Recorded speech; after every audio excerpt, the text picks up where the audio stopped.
plead guilty to felony murder. Marijuana will get you more time in jail than killing somebody, especially when it comes to a black man here in America, unfortunately. Catch Truth to Power with Kyle Wallace every weekday from noon to 1 p.m. on 101.7 The Truth and The Truth app.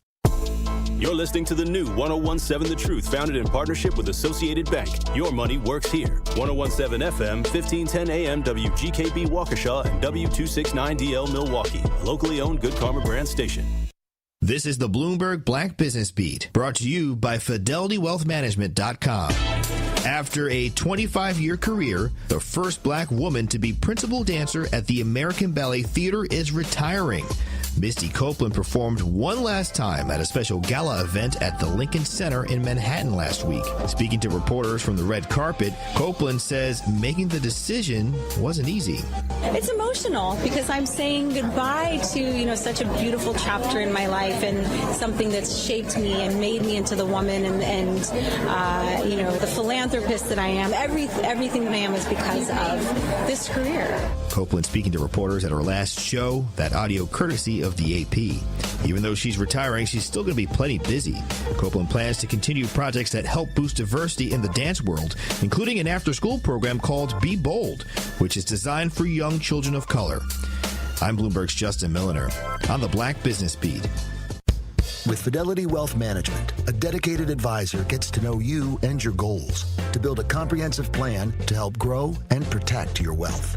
Backed by a team of specialists, they'll analyze all your accounts, even the ones they don't manage, to keep an eye on taxes and provide proactive portfolio insights that can help you unlock your wealth's full potential.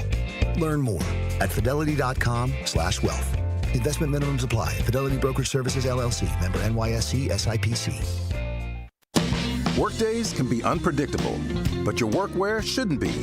With the Cintas Apparel Plus program, you'll have freshly laundered garments for everyone on your team delivered every week. Cintas has workwear for just about any job imaginable, with high-performance fabrics and an uncompromising fit that stretches and moves with you. Don't leave looking and feeling good to chance. Visit Cintas.com. Oh, I'm ready! And get ready for the workday.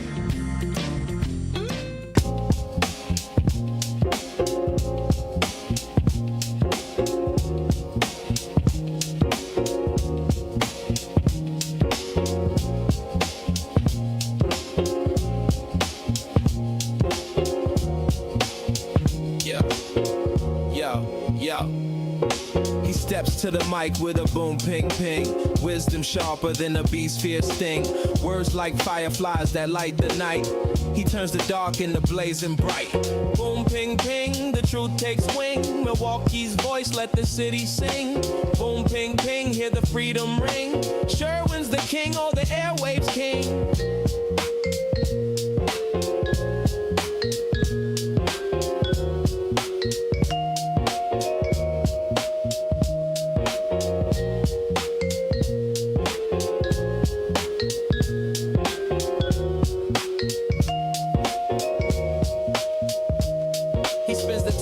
Shake the ground, unveils the truth where lies abound. Politics, justice, social streams. He molds the chaos into dreams. No silence here, just the sound of change. Boom, ping, ping, rearrange. Boom, ping, ping, the truth takes wing. Milwaukee's voice, let the city sing. Boom, ping, ping, hear the freedom ring. Sherwin's the king, or the airwaves king. Through the static, through the noise, he amplifies the people's voice. Boom, ping, ping, like a heartbeat's call. He's got the wisdom to break down walls. Yeah. Da, da, da, da, da, da, da, da, da.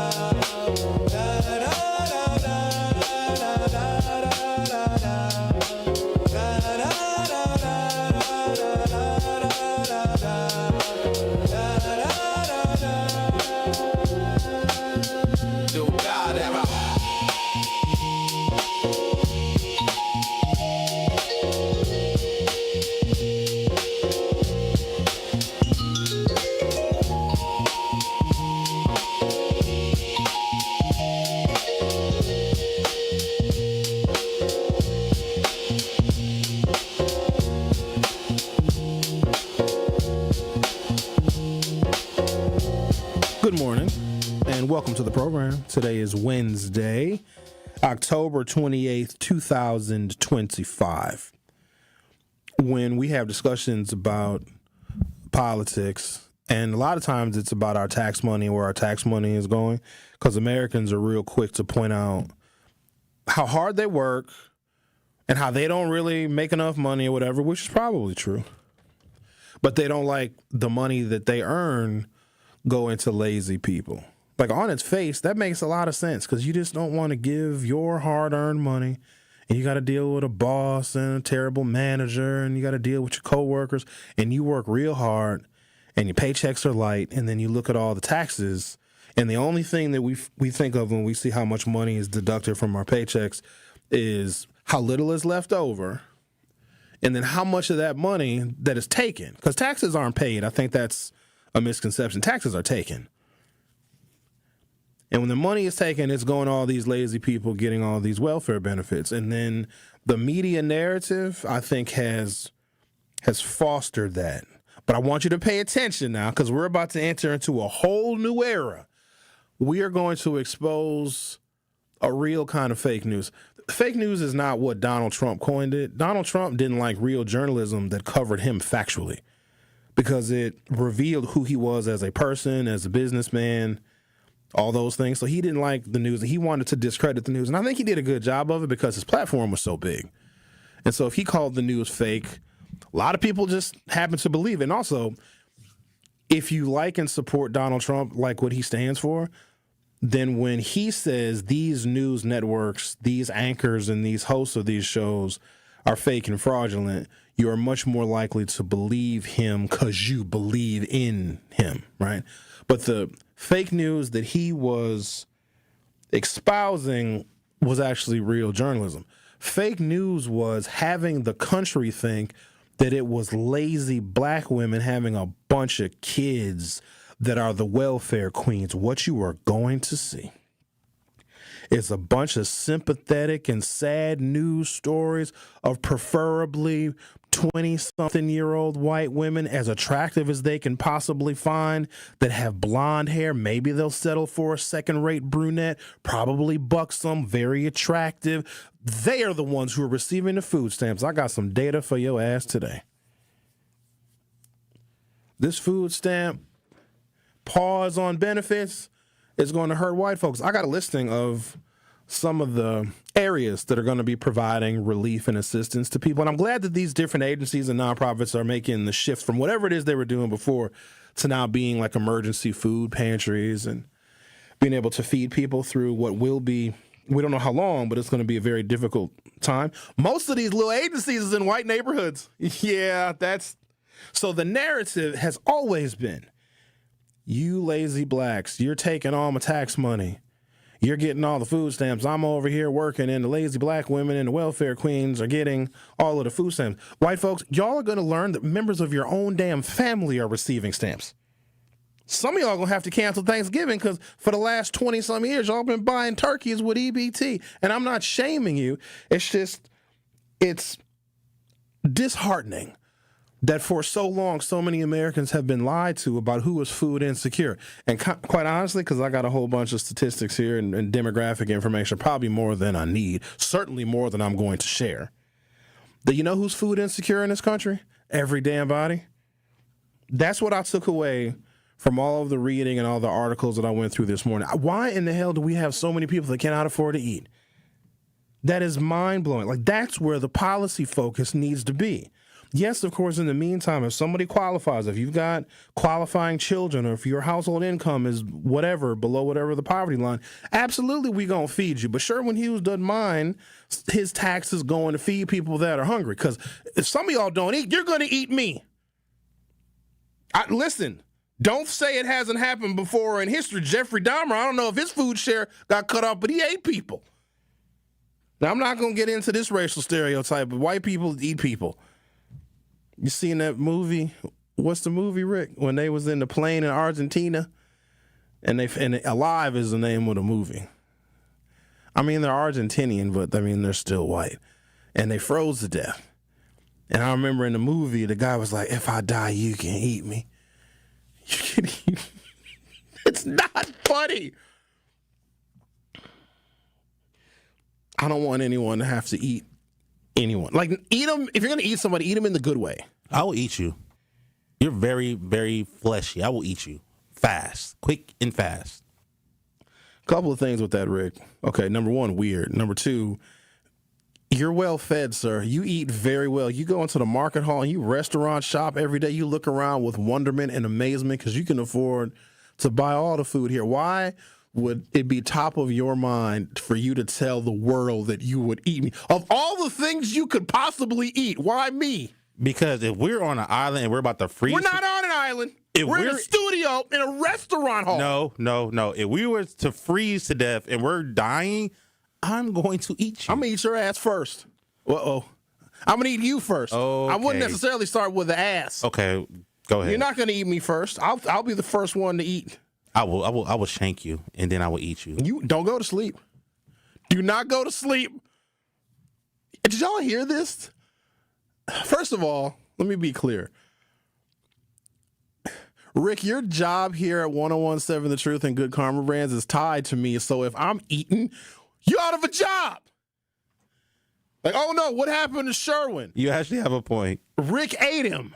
Sorry, Rick. We guess we got to let you go. You ate your host. Oh, unbelievable. The policy focus should be, why do we have so many people of so many different races that are food insecure? So maybe once we get over this hurdle, get over this hump, and the government shutdown might be coming to a close because it appears some moderate Democrats are about to fold. So maybe it won't last that long, but it needs to be addressed some kind of way where a country like ours has got such a diversity. Really, that's what the diversity of the country is, the number of people who are food insecure and cannot afford to buy groceries. So we're gonna have a little bit of a discussion about that, but also just a fundamental question, because it's a simple question. Should you be required to work? Everyone who is, and I'm not even sure what able-bodied is, that might be an ableist statement, because, someone can be really hurt and really injured, but all injuries that people may have that could prevent them from being productive at work may not be visible, right? They might have other stuff going on, like people that are in pain. You can't necessarily see by looking at them that they're in pain, and maybe they can't sit at a desk or, do office work or work in a warehouse. I don't even know what the hell kind of jobs are even out there. If I was to apply for a job, I don't even know what I would do. I would just hire myself and work for me. But there are some people who, it's not visible, but there are things that are preventing them from working. But the other thing we have to think about is, if you just think about society, you want to look at society, go to the DMV, real good cross-section of society. Go to the DMV and then go to Wisconsin State Fair and then look at the people that you see. Because the people that we may see in our individual, everyday, activities, it doesn't really represent all of society. You want to see society? Go to State Fair on a Sunday. That's what you do. Or go to one of those South Side bakeries where there's just scores of whites in line getting hot ham and rolls. That's a good cross-section of society and really of Milwaukee. Or go to the National Bakery on the day the Polish people get the donuts, the Polish donut. That's something else. Do you really want to have some of those people in the workforce? Everyone is not qualified to work in a setting with other people. And I know some of you say, oh, everybody can get a job. Everybody can go work at McDonald's. That's the damn problem. Some of those people shouldn't be working at McDonald's, because McDonald's customer service, or really customer service as a whole, in service sector jobs has gone to crap. Oh, everybody can get a job. No, everybody cannot. Everybody does not have the skill set to work. So I'm going to take a break. I'm going to come back. I want to address this. So should people be required to work? Okay. And if the employer in their area or whatever, because you're limited to your transportation, some people can't drive 2 hours to work. Some people can only go 20 or 30 minutes from home because that's where the buses run, or that's where public transportation runs. Or if you have children in Milwaukee going to school, let's say you got 3 kids and your kids are all in school, it's not productive for you to have a job in northern Illinois, because something can happen where you may need to respond to an emergency with one of your children and you live across the state, right? So it's not feasible for people to have an unlimited commute because some people can only work within 20 or 30 minutes of home just for family reasons, etc. But should people be absolutely required to work some kind of job somewhere doing something, which means they're working, they're getting a wage, and they're paying into the federal tax system, which is also giving them the benefits. So should people be required to work? This also extends to the homeless. There are some homeless people. Maybe they should be working. And if somebody can't work, if there's no jobs available within 20 or 30 miles or minutes or in their proximity, or public transportation doesn't run in accordance to where the jobs are, is it the government's responsibility, I'm going to say yes, to provide jobs for people? So if the private sector is not hiring, and we have people that are food insecure and housing insecure, and the federal government does, or at least it used to, provide these programs. If the private sector won't hire someone, but we're requiring these people to work, shouldn't the government then create jobs for those people, okay? Because the government has done that before. We've had public works programs which built the housing projects, which built the Hoover Dam, as an example, built a lot of our bridges and roads and infrastructure because during the Great Depression, Franklin Delano Roosevelt said Americans need to work. So we'll create jobs with the federal government. I want y'all to follow my premise here. Okay, I'm not assuming that you don't, but I just got to make sure we're crystal clear because this show is going to take off like a rocket headed for Hamas. Okay? If the private sector isn't hiring and if there are no jobs available for person A who received a housing subsidy and SNAP benefits, and we want them to work, we require them to work, if I ask most of you, you all would say this person is required to work, okay? If they can't get a job in the private sector, should the government be responsible for creating a job for them, okay? Think about that. I'm going to take a break. We're going to come back and we're going to launch some drones, some metaphorical drones into Ukraine. The Truth with Sherwin Hughes on 101.7 FM. We'll be right back. The Truth with Sherwin Hughes returns after this on 101.7 The Truth app, and 1017thetruth.com. Get the beat of the Bucks straight from a fan favorite and Bucks legend. Welcome to the fantastic voyage. Marcus Johnson, the captain of this vessel. Tap into Here District with Marcus Johnson, a Bucks Plus audio production. My first mate, Chris Johnson, the only father and son tandem. Your weekly pulse on the Milwaukee Bucks and conversations with the biggest names in basketball. This week on the pod, Marcus and Chris talk to best-selling author Shea Serrano. Find Here District now on Bucks.com/plus, the Bucks app, or wherever you get your podcast. Tracy, going back to the process, and as it relates specifically to the partnership that Old National Bank has with Housing Resource, what does the process consist of when coming through this program? You know, it's a referral process. We work with clients that first-time homeowners that may not have the counseling that they need. They may not have the equity, the down payment that they need. So we refer them to our partners like HRI or Housing Resources, Inc., because we recognize that those organizations, they have the resources, they have the tutorial documentation and all of those things that are necessary for first-time homeowners that don't know the process, may not know the system, may not know what's required for home ownership. So working with Housing Resources, Inc. and other partnerships that we have like through WIDA has been very, very advantageous, not only for us, but also the organizations, but also for the community. You are listening to The Truth with Sherwin Hughes on 101.7 The Truth app, and 1017thetruth.com.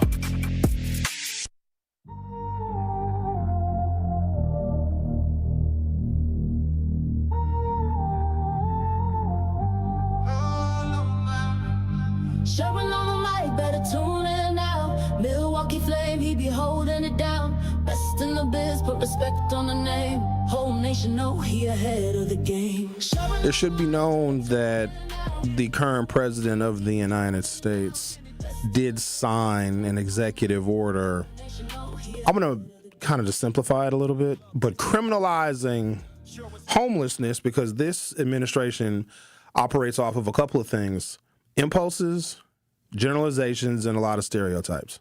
Because Donald Trump never really had to delve into social issues because he had a different kind of life, you see. So he may only know what media narratives are or what stereotypes are or what his circle of people that he has surrounded himself with his whole life knows about homelessness and poverty and food stamps, et cetera. So imagine how narrow-minded he is on the topic, right? And then you make him president.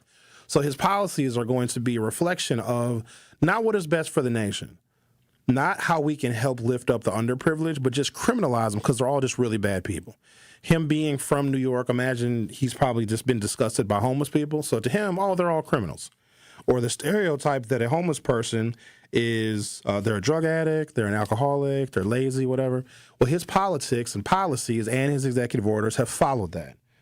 Now, I would say that is a poor pedigree to be president of the United States in a nation where poverty is a very real thing. And we sometimes associate poverty with crime. So if you don't have the ability or the empathy or the willingness to better understand social problems and you just legislate them as if these lazy people are drug addicts and criminals, well, the policies are going to be reflective of that. So he did sign an executive order which almost requires cities to get rid of homeless camps and to criminalize these people. And the Supreme Court backed him up. They say being without a house, and again, I'm going to simplify the Supreme Court order. Being without a home is not illegal, but being on the street is. So that's kind of confusing to say the least. But if we go back to the American taxpayer, and we also have to assume that people who are currently on the streets, I'm going to get to the SNAP benefits in a little while, but I just want to delve into this homelessness thing because there's something going on in Utah where other states and other cities might follow suit. At some point in time, those people that are currently homeless, they probably paid into the system. They probably did have a job. It's unlikely that they've been homeless since birth and never had a job. Some of them are members of the military. So they probably have dedicated their life, some of their time, their service to America. They probably worked. So they've paid into the system a little bit, right? But what cities are doing now and following or interpreting the Trump executive order is to criminalize homelessness. And so if I was to ask you, hey, should people that look able-bodied, that can work, should they be required to work? And most of you are going to say yes, because you don't want your tax dollars going to lazy people. You want your tax dollars going to people that are really, really rich, because we don't say nothing about that. So I just want to give you a little snapshot of some of the things in the executive order. And then Utah is taking very seriously, well, you homeless people, you need to work. And then maybe then we can provide some opportunity for you. Maybe then you can qualify for, I don't know, a housing subsidy. But you're going to have to work. And like I said earlier, the federal government should be in the business of creating jobs for people because it can. Now, it's kind of confusing because we are in and with an administration that is cutting federal jobs. Now, those jobs where people work in the bureaucracy of all the different agencies and departments of the federal government, those aren't jobs that were necessarily created to keep people off of public assistance. Some of those jobs that Donald Trump and his administration are eliminating are very necessary so that the United States of America can run smoothly, right? But the government does have experience in creating jobs. I can look at even the U.S. Postal Service. Those are technically federal employees, and the Postal Office probably employs, I don't know, several 100,000 people. Some of those workers are unionized. I just want to get you guys familiar with the idea that the government can, will, and has created jobs and employment. And if we are requiring people who are receiving any kind of benefit or subsidy to work, and because the private sector can't hire every damn body, y'all know that. McDonald's can't hire everybody or whatever other jobs, or Walmart or Amazon fulfillment center. Some people don't have a driver's license. They don't have transportation. But at the same time, they need benefits. They qualify for benefits, but they can't work for a number of reasons. In those cases, yes, the government needs to create some kind of employment opportunities because we all want those folks to work, and probably the government does too, right? The executive order was seen as shifting federal policy away from evidence-based housing-led approaches toward punitive, coercive ones. It risks disqualifying many people. This is the Donald Trump executive order. It risks disqualifying many people with complex needs from services if they do not or cannot comply with treatment mandates. And I'm bringing the homelessness thing up because there are some people that maybe they qualified for SNAP benefits but don't have Section 8 and don't have rent assistance. So if you lose your SNAP benefits, and let's say somebody was getting, $400 a month, and they're able to survive off of that, and they make enough money, because I'm not talking about people that are jobless. A lot of folks that receive benefits, they work. That's the part that we don't get. We think it's just people sitting around on the couch scratching their ass. Now, they may be sitting on the couch scratching their ass, but they come home and they do that after a long day of work. Now, wages are too low. In places like Walmart, they pay their employees so low that there are people that work for Walmart and I just don't want to pick on Walmart because they're not the only culprit, but some of these businesses and companies pay their workers so little that somebody is working full time and they still qualify for benefits. That's absolute garbage, right? If your wage is that low, because we tell people, hey, go to work.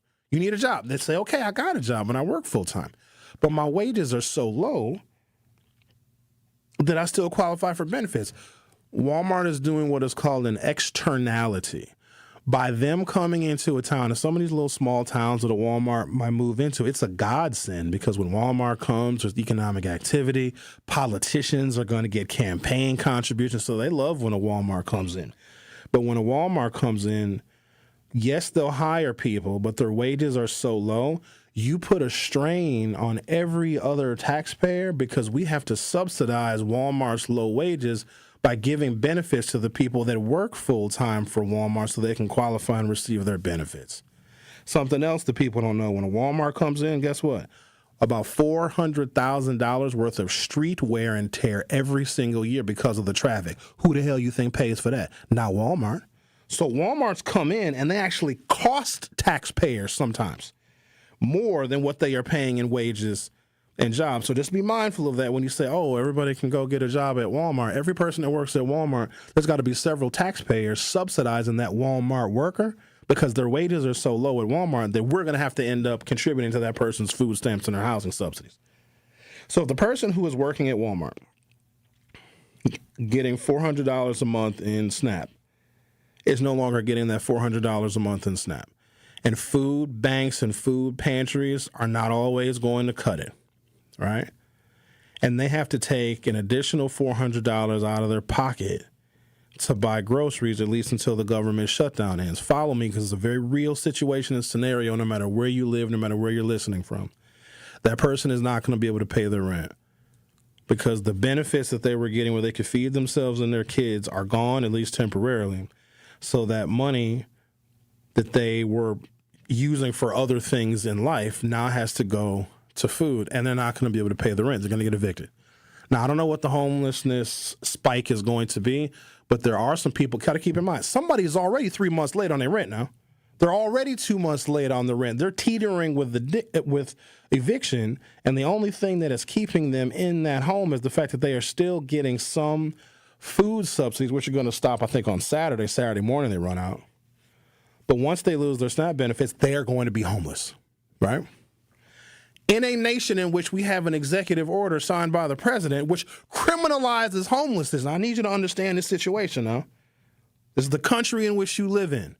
And some of y'all voted for him because you didn't like the gays, because you didn't like the they-thems, because you didn't like the migrants and the immigrants coming over here. Some of y'all voted for him because you don't like people that look like me. And while you did that, you are harming other people, including people that look like you. And I wonder, is it worth it? Don't answer that. That question is rhetorical. Clearing encampments without building housing capacity often simply moves people from one area to another rather than solving homelessness. The executive order chills and defunds what we call harm reduction, needle exchanges, overdose prevention services, which are vital for public health. among vulnerable populations, including the homeless. So with the Donald Trump executive order, we are now criminalizing the homeless. There are programs that they qualified for. That money has been dried up and taken away and reallocated to other people's pockets via Doge. We have a government shutdown where SNAP benefits are going to be withheld, at least temporarily. There are some people that are 30 days late, that are 60 days late, maybe 90 days late on their rent right now. And whatever little money they have, they're going to have to use that money to buy groceries for themselves and their families. So we're going to be increasing homelessness. At the same time, we Americans want everybody to have a job if you qualify for these benefits. So in Utah, they said, you know what? We are going to create jobs and employment opportunities for the homeless people. And Utah, it's really weird, though. Utah is a very unusual place because it's actually becoming more democratic, which is odd because there's a bunch of Mormons out there who I don't even know really what Mormons do other than think black people are cursed from God, but whatever. So Utah's like, well, we're going to have some employment opportunities for the homeless because they're expecting an increase of homeless in Utah, and maybe it's because the price of housing is going up. So when I come back, I'm going to talk about what they're doing in Utah, and maybe we should do something like this here in the Milwaukee town. The Truth with Sherwin Hughes on 101.7 FM. We'll be right back. The Truth with Sherwin Hughes returns after this on 101.7 The Truth app, and 1017thetruth.com. We believe that self-care isn't selfish. I'm Maddie from Sweet Talks, a women-owned and operated medical spa fostering self-love and confidence. We believe that beauty is about feeling empowered from within, and it's truly a passion for our team at Sweet Talks. Your goals are our goals. Our services go beyond injectables, including facials, lasers, medical weight loss, hormone therapy, and more. There's even a cafe, complimentary to all patients. Get started today at Sweet Talks in Menominee Falls. Learn more at sweettalks.com. At Milwaukee College Prep, we believe brilliance lives in every child. Here, students are challenged, supported, and celebrated every single day. With small class sizes, dedicated teachers, and a proven track record of academic excellence, MCP is helping Milwaukee kids reach their fullest potential. Enrollment is still open for grades K-3 through 8. Spaces are limited. Apply today. Give your child a school where they'll thrive. Visit mkeprep.com or call today. Milwaukee College Prep, brilliance lives here.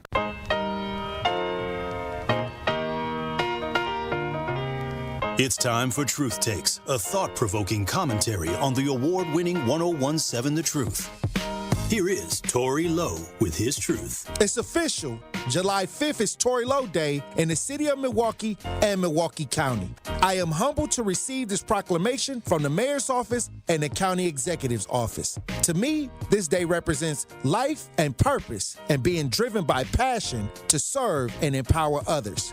It's about being unselfish and answering the call to help those in need and living life with intention. Despite challenges and obstacles, I remain focused on creating real change in my community, county, and state. This recognition isn't about me. It's about the collective efforts of those who supported me along the way. It's about the resilience and determination that defines my journey. As we celebrate this day, I want to leave you with a challenge. What will you do to create positive change in your community? Will you get out and volunteer, mentor, or simply be a support to a friend? Whatever it is, I urge you to take action. Together we can build a brighter future, one that's filled with hope, opportunity, and empowerment. I am honored to serve, and I am grateful for this recognition. Let's continue to uplift and support one another, striving for a better tomorrow. So what does Tory Lowe Day mean to me? Let's make a difference together. Let's stay committed to our purpose and keep pushing forward even in the face of adversity. I'm excited to see the impact we can make, and I'm grateful for the opportunity to serve alongside such an amazing community. Now, my question is, what does Tory Lowe Day mean to you? This has been Truth Takes on the award-winning 101.7 The Truth. Listen to The Tory Lowe Show weekdays from 1 p.m. to 4 p.m. You are listening to The Truth with Sherwin Hughes on 101.7 The Truth, The Truth app, and 1017thetruth.com.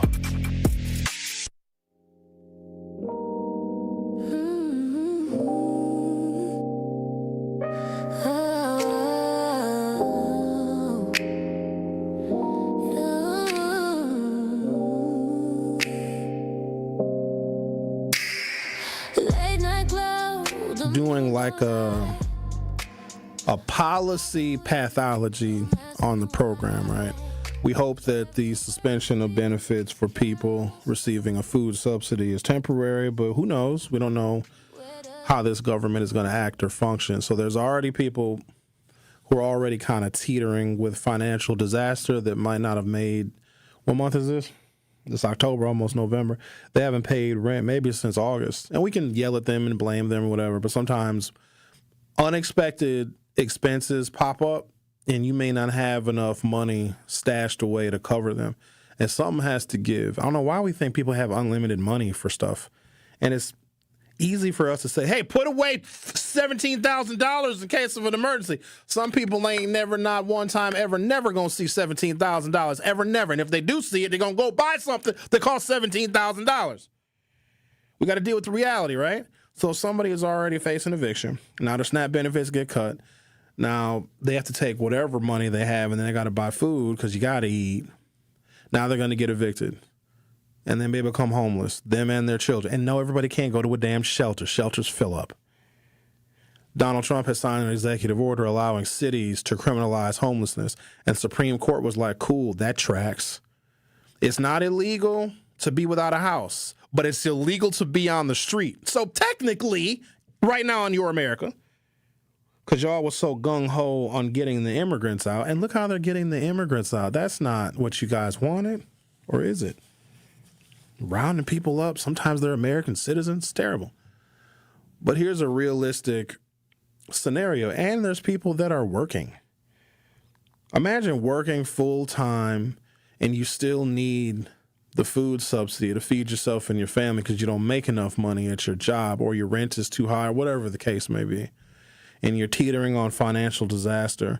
Your SNAP benefits are gone and now you and your kids are homeless. And no, everybody can't stay with a relative. And everybody can't go to a shelter, especially you got kids. Your kids are in school.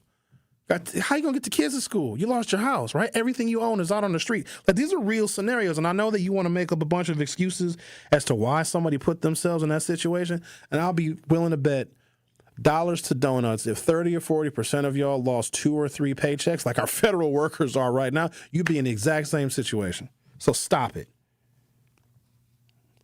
Tired of the hypocrisy. Somebody that, you know, a conservative Republican, they had a good job and everything was going well. They get divorced, they lose their money, they lose their savings, they get depressed, they start drinking, they lose their job, and now they qualify for benefits talking about, well, I need these benefits, I need them.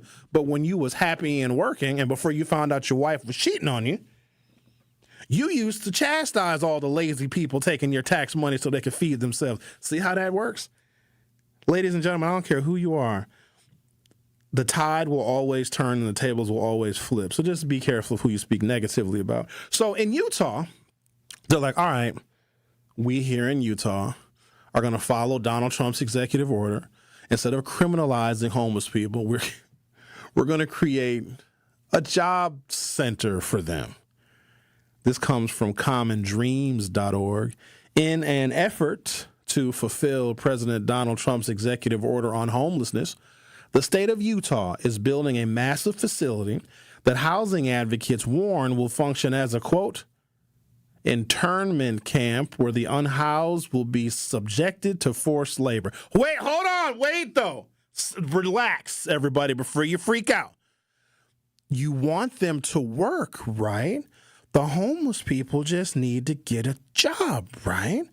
But if they can't find a job, in Utah, we're going to make them work in a concentration camp. Now, I'm going to get to the rest of the story in a second, but I just want you to understand something else that's very unique and very American.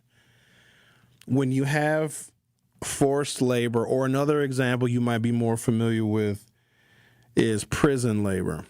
And, you know, prisons have sewn garments for Victoria's Secrets, and they have produced products and packaged services for fast food restaurants, a whole bunch of different industries. In fact, we have a prison labor program in the state of Wisconsin called BSI, Badger State Industries, where you can literally go shopping on a website and buy things that are made by Wisconsin inmates.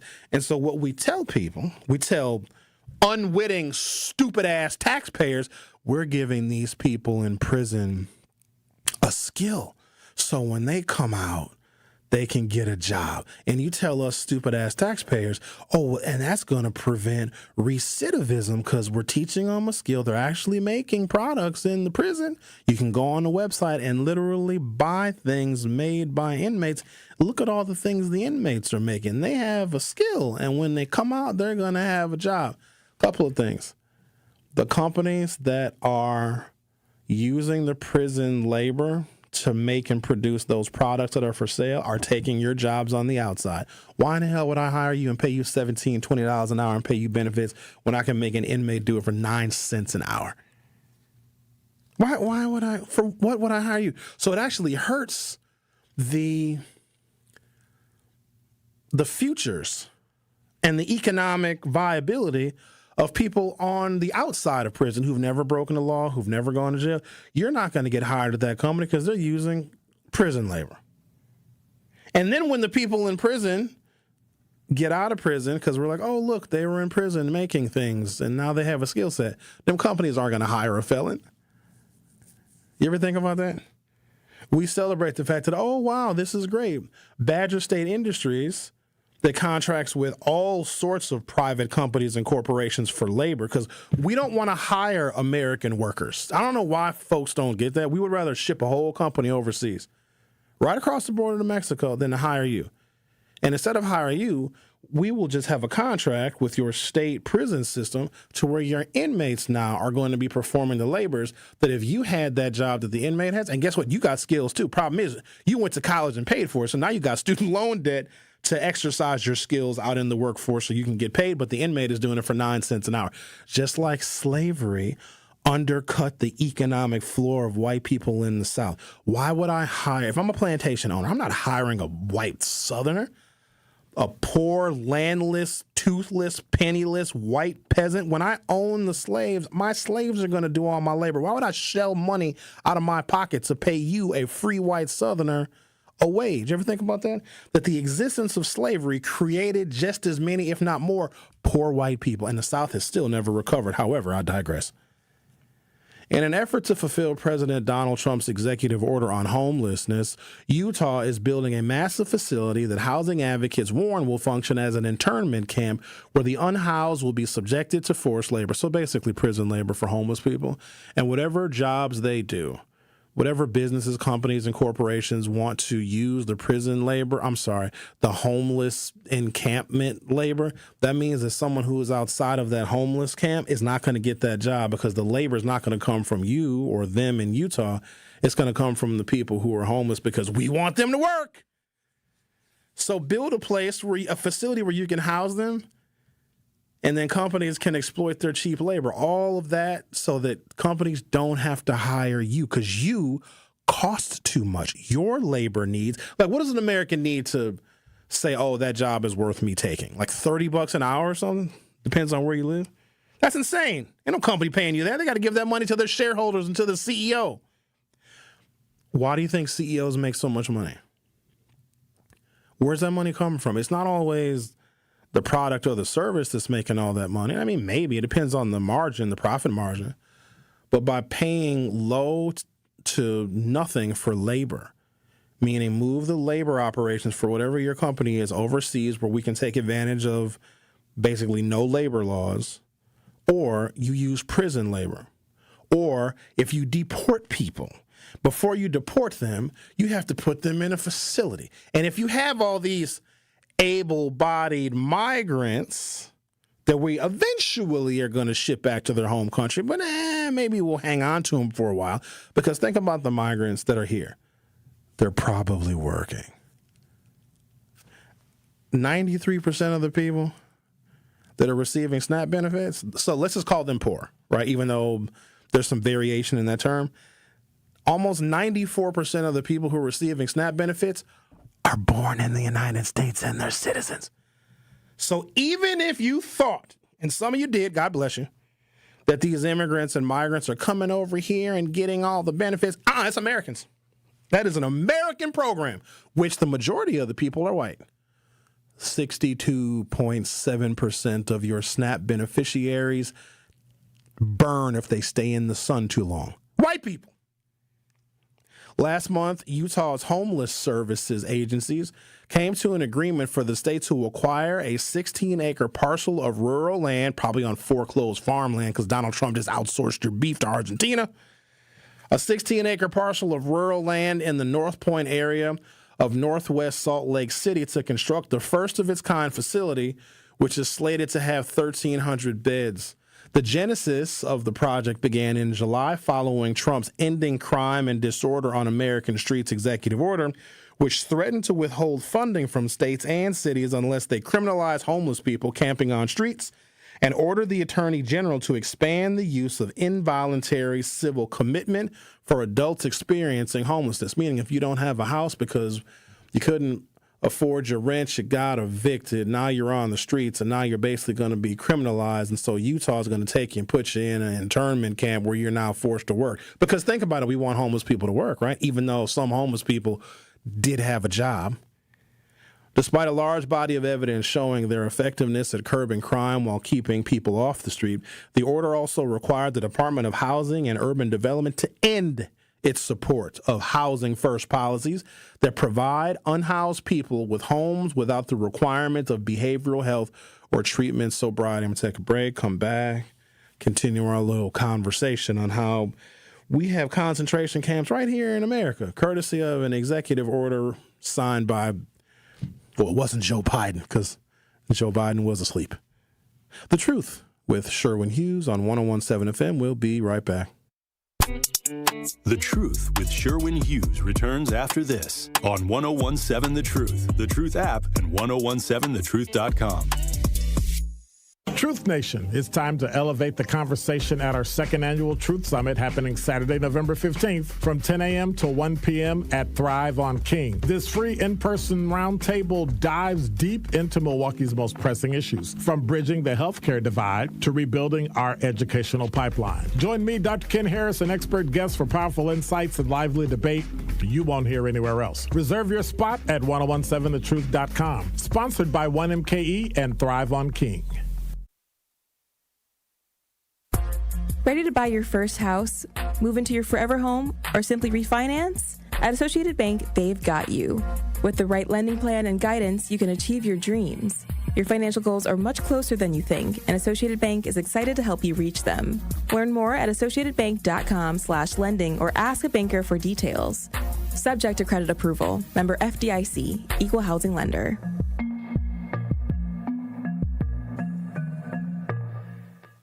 At Gruber Law Offices, we've helped tens of thousands of families after a serious accident. Our priority has always been our clients. We're here for you whenever you may need us. One call, that's all. Contract-ready businesses, opportunity seekers, partnership builders, deal closers. Marketplace Wisconsin, the Governor's Conference on Diverse Business Development, is focused on you. This event puts small businesses like yours in the room with buyers, partners, and mentors who can help open doors to bigger opportunities. Join us online December 9th, in person December 10th and 11th at the Baird Center in downtown Milwaukee. Whether you're in construction, looking for contracts, or a service provider ready to grow, Marketplace Wisconsin is for you. Meet one-on-one with government reps, corporate buyers, and resource providers. Small businesses like yours keep Wisconsin moving forward. Wisconsin Economic Development Corporation is here to propel your growth. So join them for Marketplace Wisconsin, the Governor's Conference on Diverse Business Development, December 10th and 11th. Register at marketplacewisconsin.com. That's marketplacewisconsin.com. Presented by WEDC. Let's look forward together. Fall in Milwaukee, where the air is crisp, the drinks are cold, and the good times are just heating up. Stroll Milwaukee's lakefront and explore its parks as they burst into a kaleidoscope of golds, ambers, and reds. Raise a glass at a beer garden that feels like a neighborhood block party, Milwaukee style. And just as the temps fall, Brewers baseball is turning up the heat. October dreams are made right here. This season, every color, every cheer, every sip, it all comes together in Milwaukee. Craft your perfect getaway at visitmilwaukee.org. You are listening to The Truth with Sherwin Hughes on 1017 The Truth app, and 1017thetruth.com.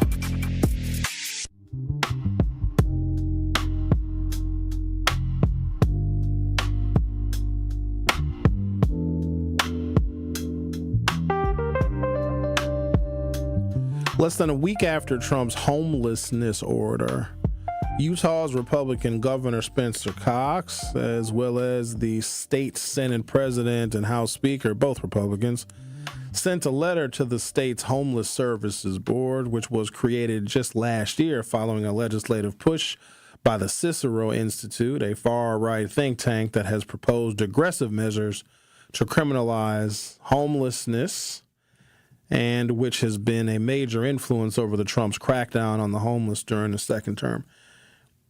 If I can paint a picture in, 30 minutes on the radio of how the actions of this administration will, in fact, create more homeless people. And here's the thing. If it's only like a couple of %, that's still hundreds of thousands of people that are going to be on the streets with their kids. And if I can draw a direct line between policies that are already that are hurting people that are already flirting with economic disaster, and we create more homeless people, but then you take away all of the services for homeless people and you criminalize them and you build these labor camps for them because, the American people want the homeless people to work. And so the government, of course, is going to do right by you people because, you want the homeless to work, so we're going to build these labor camps. How is this not sending up alarm bells? In the letter, the leaders agreed with the Trump administration that they, quote, do not support housing first policies that lack accountability. They directed the board to, quote, accelerate progress on a transformative services-based homeless campus that prioritizes recovery, treatment, and long-term outcomes, not just an emergency shelter. So there's a misconception because earlier I talked about the policies that are being created by this administration, mostly by his executive orders, are based on impulse, generalizations, and stereotypes. There's a stereotype that homeless people are all drug addicts, not a working mother or father that does not make a high enough wage to afford the cost of food and housing and have enough money for their children and can afford health care and have enough money stashed away in case they have like an emergency or a financial hardship. Like that is a lot of people who find themselves in a homeless situation. And a lot of times it's also not noted here, and the administration didn't note it. Homelessness a lot of times is just temporary. They make it seem like, oh, no, these people are never going to work and they're always going to be homeless and they're all on drugs. But here's the thing. There are people that do have alcohol issues and substance abuse issues that are homeless, but there's also people that have houses that have homes that also have those same damn issues. So just because somebody has a home doesn't mean that they don't have those same substance abuse issues, but financial hardship can take their home away from them, right? And now here they are on the streets, and we're treating everybody, every single homeless person, like they have a substance abuse issue. It does exist. I'm not saying that it doesn't. But to assume that all these people must go through this mandated drug treatment when it's not necessary, it's ridiculous and it's a waste of money. Like, you're going to have this mother of 4 children sitting through Alcoholics Anonymous and then requiring her to work at this labor camp because if she's homeless and on the street, that's technically illegal. I mean, this is how it happens. This is how you can intern people and citizens of your own country. And we thought it was cruel and unusual when they did it to the Japanese. Well, now, since we're way out of World War II, now let's just find another vulnerable group of people that we can intern and require them to perform labor for corporations. All of this to not hire you. As far back as 2023, Trump has proposed using, quote, large parcels of inexpensive land to set up tent cities or camps for homeless people, coupled with the pledge to use, quote, every tool, every lever, and every authority to clear encampments from city streets. So that's an internment camp. That's exactly what that is. On the podcast Invisible People, which focuses on homelessness in America, Eric Tars of the National Homelessness Law Center said Utah's new facility could be a pilot program for that effort in cities around the country. So they're going to be building internment camps for homeless people, which I suppose we could have some kind of discussion about that because I know that y'all hate homeless people. But if there are policies coming out of this administration that will undoubtedly create more homeless people intentionally, we know how we can harm people economically in this country. There's experts that study this stuff. There's economists. There's people in the Government Accountability Office. There's people that are legislative liaisons to Congress and the White House. Like, they know, like, hey, Mr. President, hey, Speaker of the House, hey, Hakeem Jeffries, if we do this, if Donald Trump's executive order is allowed to take root, here's how much poverty we're going to create. Here's how much more crime is going to go up. Here's how many more children are going to go without food. Here's how many more people are going to be living on the streets. And you know what they say? Let's do it anyway. When you see output from the federal government, it is intentional. Even if Trump, when he signs these executive orders, not listening to anybody's guidance on them, even if he may not even know the full consequences, he's putting his signature on something. So it is still intentional. You live in a country, and forget all the no king stuff and the tyranny, the authoritarianism. We can deal with those big concepts later. We live in a country where an executive order pen is going to impact vulnerable people, create more homelessness in this country, and then we are going to criminalize homeless people, put them in tent cities or internment camps run by states and the federal government, and then force them to work. And when we force them to work, just like you force people in prison to work, it takes away economic opportunity from people that we are telling to get a job outside in the world. And it's going to lead to more trouble and more turbulence in this beautiful American democracy of ours. The Truth with Sherwin Hughes. We'll be back for hour 2. The Truth with Sherwin Hughes returns after this on 1017 The Truth app, and 1017thetruth.com. This is 1017 The Truth's Kyle Wallace, and I am Milwaukee. I take great pride in being a 414 boy and representing the city that I love. The great memories I have of going to Northtown Cinema to see movies with family and friends, to going to Capitol Court to see the Black Santa Claus, this city has helped shape me into the man that I am today, and I pledge to utilize my voice as a way to advocate for you in our community. Join the home of Milwaukee's realest conversations where you can speak your truth. We are the award-winning 1017 The Truth. Milwaukee Black Talk. Milwaukee, the time is almost here. We've been entering Truth fans into the Gruber Law Office's 5K giveaway for the past 3 months. And on Friday, October 31st, we finally pick our next Gruber Law Office's One Call That's All $5,000 giveaway winner. Be sure to tune in to The Truth in the Morning on Halloween so you don't miss your call, because if you do, we will go down to the next caller until we find our $5,000 winner. There's nothing spooky about the 5K giveaway. Milwaukee Black Talk, 1017 The Truth. Where strong voices meet strong opinions. Tell your kids who were supposed to be the 7th generation that Paw Paw's an idiot, because Paw Paw decided he wanted to be Make America Great, but meanwhile the Chinese ain't buying soybeans from us no more because of policies Donald Trump put in, and they voted for us. You know, I don't know what we're gonna do. I know what you should have did. You should have voted for somebody that wasn't gonna put tariffs out there. I love God, but God can't save you from nonsense. You don't deserve a bailout. You can't sit here and vote one way, and then when your economy gets decimated, your way of life gets destroyed, you want to pray to God? God didn't tell you to go to that poll and vote against your own best interest. That was your own damn problem. That was you. But don't ask for prayer when you block your own blessing. That's why I don't feel bad for these farmers. You voted for this, and now you reap what you sow. Truth to Power with Kyle Wallace, every weekday from 12 to 1. Streaming live on YouTube and on 1017 The Truth. The more you listen to your kids, the closer you'll be. So we asked kids, what do you want your parents to hear? I feel sometimes that I'm not listened to. I would just want you to listen to me more often and evaluate situations with me and lead me towards success.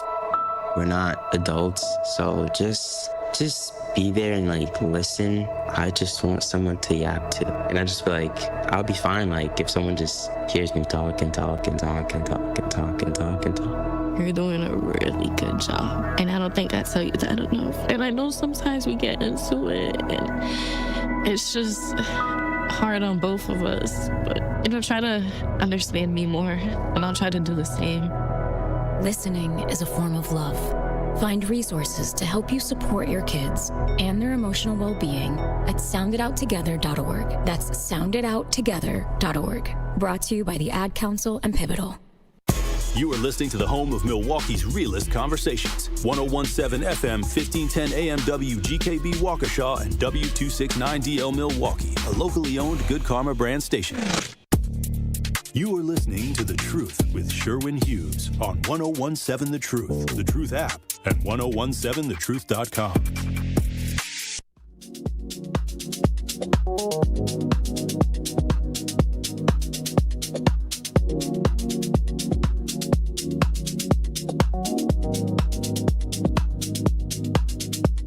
Welcome to Hour 2 of The Truth with Sherwin Hughes. Appreciate all you guys that are tuned in. Go to YouTube. We have a poll up. Should work be required for someone to receive benefits? It's a simple yes or no. So if you go to youtube.com or open up your YouTube app from your smartphone or other mobile device, hit subscribe and then participate in the poll. You also can chime into the live chat. So let me take a look so far. 58% of the respondents say yes, work should be required to receive benefits. 42% of you say no. It isn't just a yes or no question because we have to make a determination on what kind of jobs are available, because all people can't do all things. Some people don't have skills. I don't know why we can't grasp that. You can't just look at a person who's unemployed and be like, oh, no, you go work here as a secretary. You go work in a warehouse, or you go work in an Amazon fulfillment center. You have to know what you're doing. You got to be literate. You might have to know some math. You might have some kind of a skill set. You might need customer service skills. You might need interpersonal skills. Some people are just not good working around other folks. And if we're requiring people to work, which most of you, 58%, now 57% of you are saying, yes, people should be required to work, you might have to work next to one of those people that should not be in the workforce at all. Now, we're going to have to find some kind of happy medium, because some folks who don't have a skill set and who are not qualified to work, because if you hire those people, because sometimes employers will get tax breaks for hiring the chronically unemployed.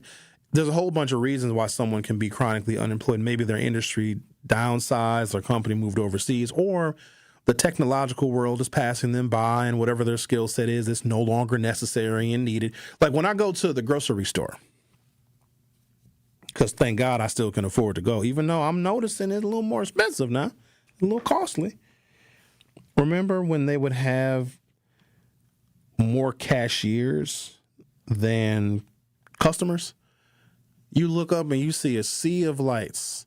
Aisle number 1's open. Aisle number 3 is never open. I don't know why the person who works aisle number 3 is always smoking a cigarette, always on a break. Or here's the one I love. Remember, you see somebody would be standing. A cashier would be standing at the cash register, but you don't look up to see if their light is on. You just assume because they're standing there, because back in the day, when I say back in the day, really it was pre-COVID. Back when you went to the grocery store, all the damn aisles had cashiers, and you could just go in any aisle and they'd ring you up before these self-service kiosks were the thing. But you go and you start putting your groceries on a conveyor belt, and then Shaquita would just look at you like you're insane, right? You putting your groceries? And so when I put my groceries on a conveyor belt, is this an OCD thing? I'm going to need y'all to tell me. Be honest with me now. I need y'all to be honest with me. I put my groceries on the conveyor in the order I want them bagged, because that's the order in which I'm going to put them away. You understand it? So if let's say I buy some grits, and I buy some cereal, and I buy some white rice, and maybe I'll buy some breads. And I put all that stuff together on the conveyor belt, and then they bag it together. So when I get to the crib, because all that stuff goes up in my cabinet, in my cupboard, you see. Am I the only one to do that? Rick, you do that? Yes, I do it as well. So if I'm buying ground beef, cheese, and hot dogs, I want that to go in the same bag, because those are the things that's going in my freezer. Yeah. Like if I bag, noodles, macaroni and cheese, box dry stuff, goods. I Yes, will put that in a box, or I will put that in a bag, because those are going in my cabinet together. Okay, then. So I'm not the only one. So while I'm putting all of my groceries on the conveyor, Shaquanda is looking at me like she wants to stab me in the eye with a pencil. And I'm noticing the conveyor ain't moving. I'm like, how come I'm putting all my groceries up here in a very neat and orderly way? And Shaquanda is over here staring at me with her damn arms folded. And then you know what Shaquanda do? She points up at that light. I'm closed. Well, guess what, Shaquanda? Your ass is out of a job because now we going to the kiosk and checking out our own groceries. You see how that works? So sometimes people are jobless because technology will take their job. And maybe she was a couple of months late on her rent, and maybe she needed her cashier job. Now she doesn't have it anymore.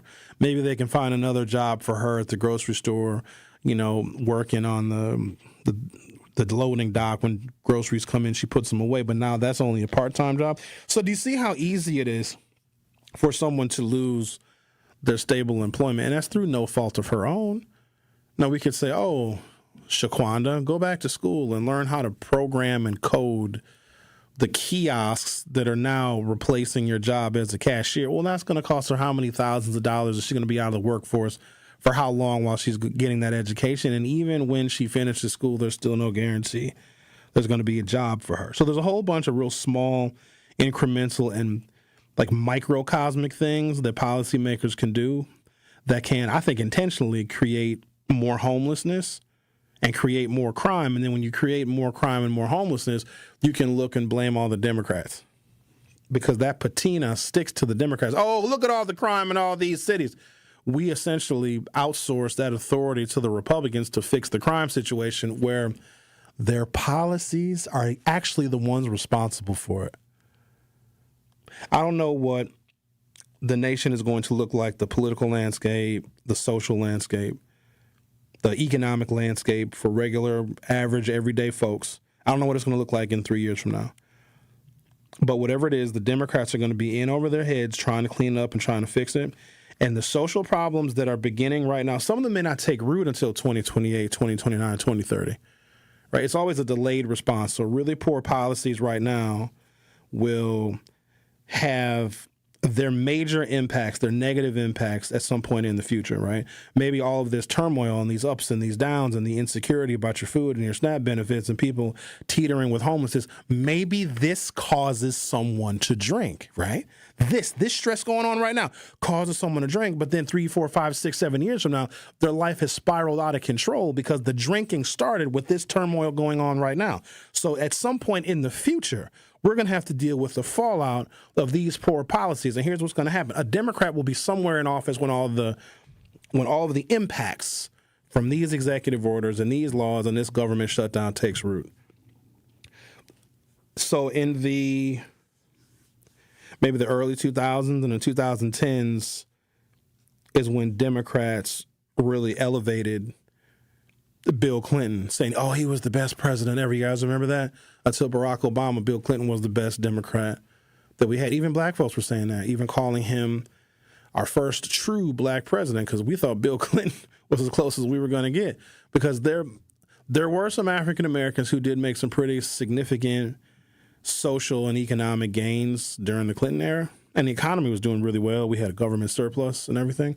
So because African Americans advanced, and it wasn't necessarily Bill Clinton, it's just Democratic administrations, period, advance African Americans and lower our disparities way faster than in any other presidential administration. In fact, Republicans tend to expand the disparities between black people and white people, where Democrats shrink them and actually provide an economic floor, a springboard for African Americans to become much more upwardly mobile. But it usually takes time. So about 10, 15, maybe sometimes 20 years after a president leaves office is when you elevate them. The Republicans did the same thing with Reagan. Now, they don't talk about Reagan like that anymore. But remember when Ronald Reagan was like the Republicans' God? I know Scott Walker used to run around always quoting Ronald Reagan. Oh, Ronald Reagan was the best. Because the impacts of presidential policies aren't felt until years later. So, if the impact that Scott Walker and other Republicans of that era, none of those Republicans could ever get elected now. Paul Ryan is gone. Scott Walker is gone. Scott Walker tries to stay relevant by posting stuff on Twitter. Scott Walker will never get elected to anything ever again because this current incarnation of conservative elected officials and campaigners would eat Scott Walker alive. You wouldn't survive, right? But if for a Republican of that era, for Ronald Reagan to be pedestalized the way that he was because of the war on drugs, the mass incarceration of African Americans, gutting economic policy for middle-class people and hurting unions. All of that stuff took root decades after Reagan left office, and then Scott Walker saw all of that output as something good for his political future. Because Scott Walker hated unions.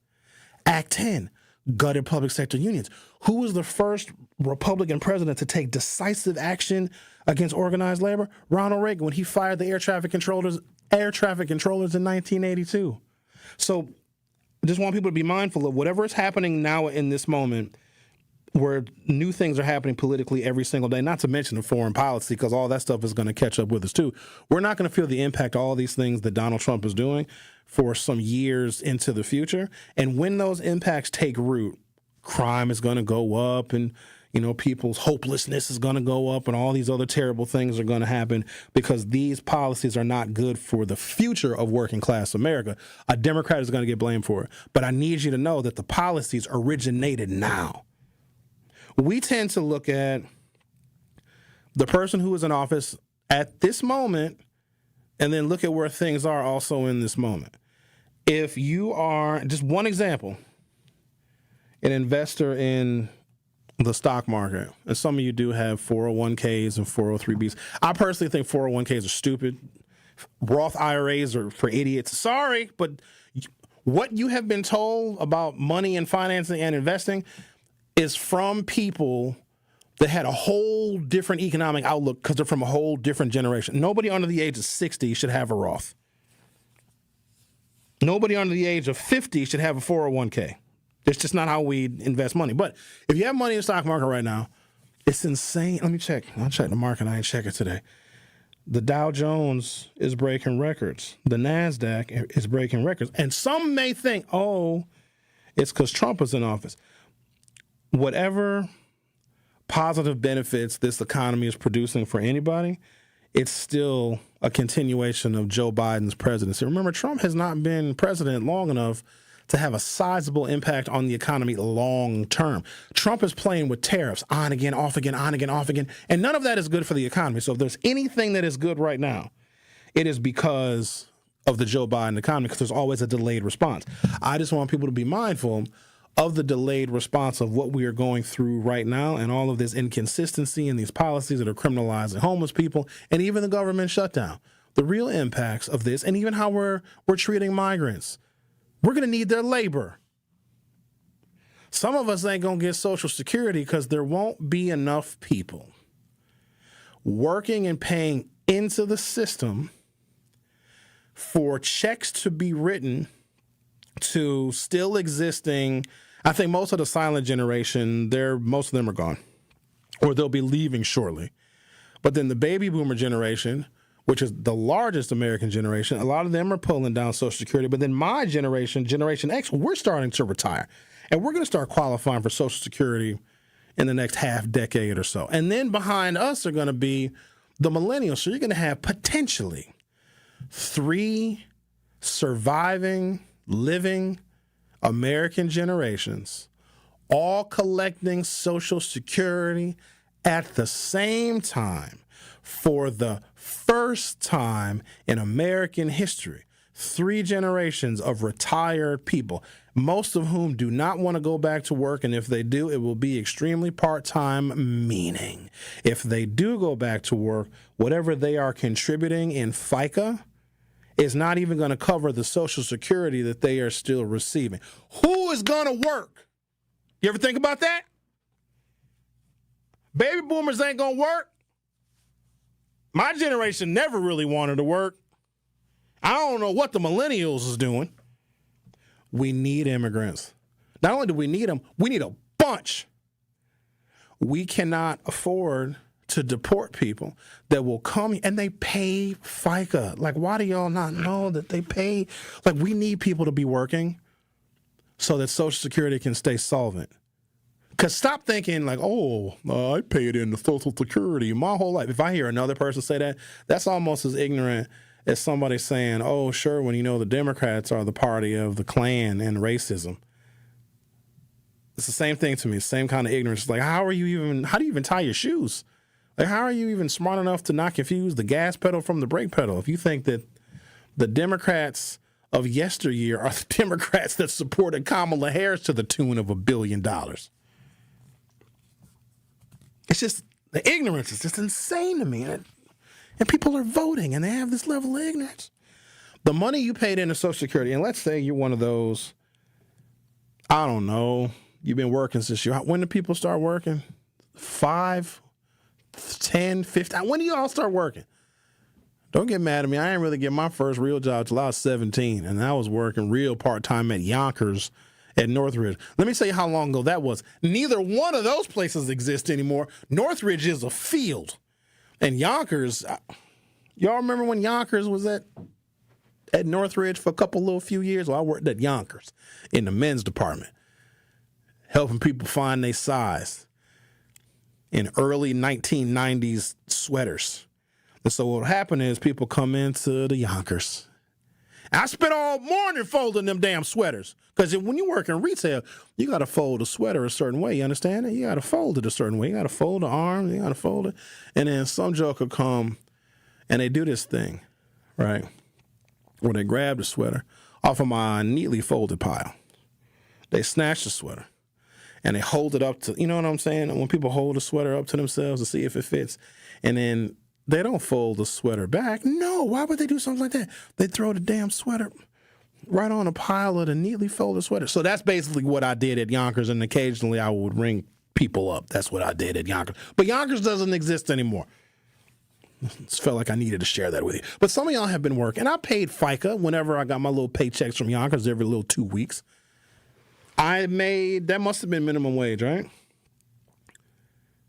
$4.25 an hour was the minimum wage when I started working. It had just gone up from $3.65. I think Clinton raised the minimum wage from $3.65. I think $3.65 or $3.95 to $4.25.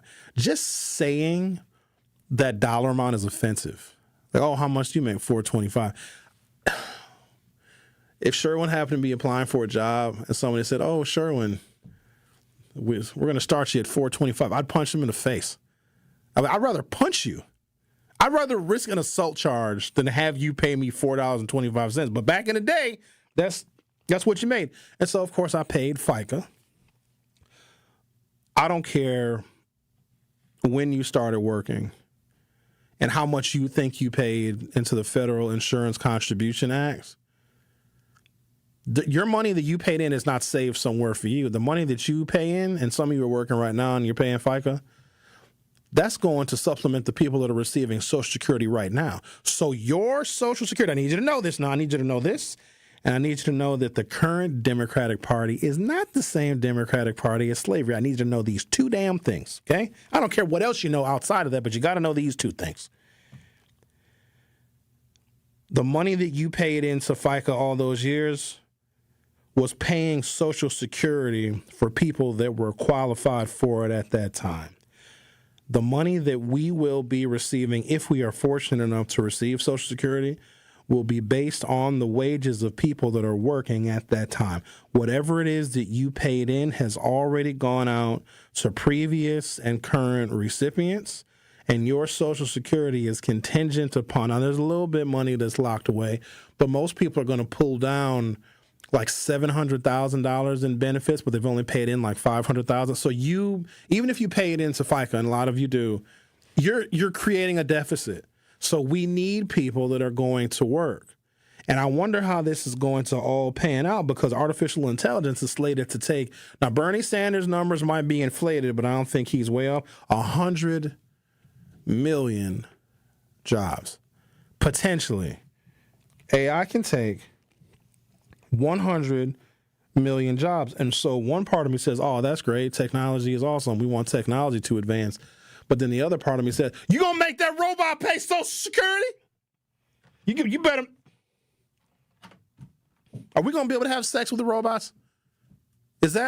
I'm wondering that too. Because come on, you're wondering it as well. I'm not saying I want to have. Well, how realistic is it going to be? You don't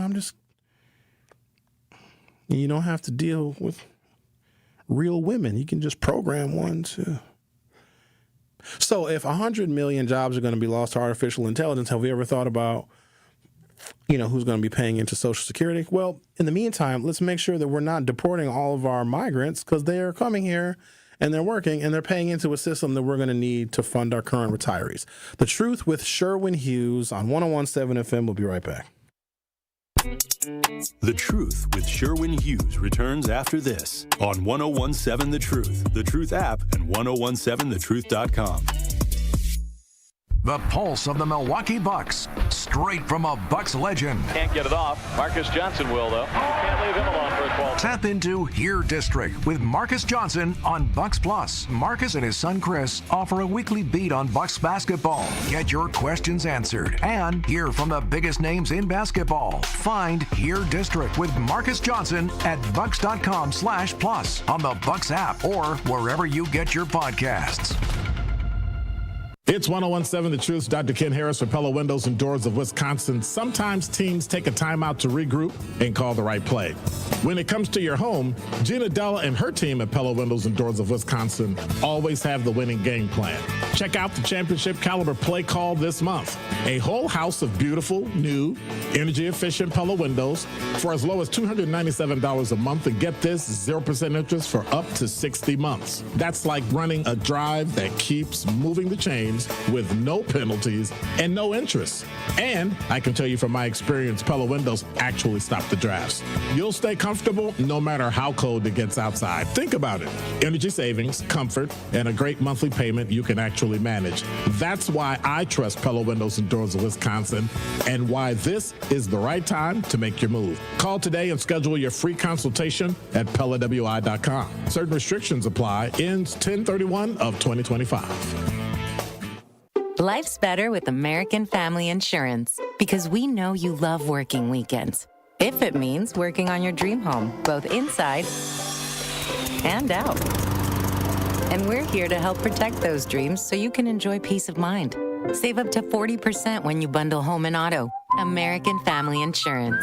Get a quote and find an agent at amfam.com. Products not available in every state. Some exclusions apply. American Family Mutual Insurance Company SI and its operating company 6000 American Parkway, Madison, Wisconsin. Your home has been working hard for you. Now it's time to let it work a little harder.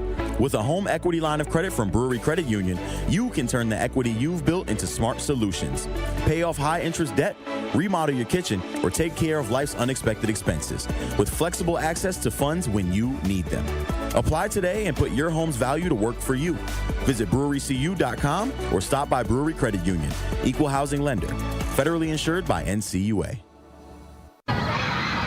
Our children deserve a real chance to make it in life, and a good education is a passport to opportunity. At City Ford Collective, we're working to make sure there's a great Milwaukee school for every Milwaukee family, because more good options lead to better outcomes. And who doesn't want that? Together, we can give every child the foundation they need to thrive, and a stronger future for kids means a stronger future for Milwaukee. To learn more about our mission, visit us at cityfordcollective.org. That's cityfordcollective.org. You are listening to The Truth with Sherwin Hughes on 101.7 The Truth, The Truth app, and 1017thetruth.com.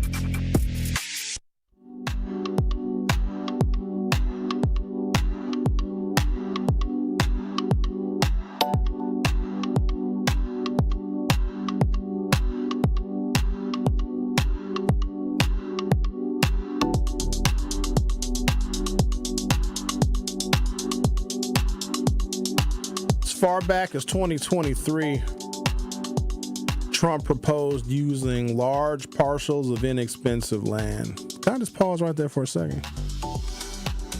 Where are you going to get a large parcel of inexpensive land? No, I'm serious. Where?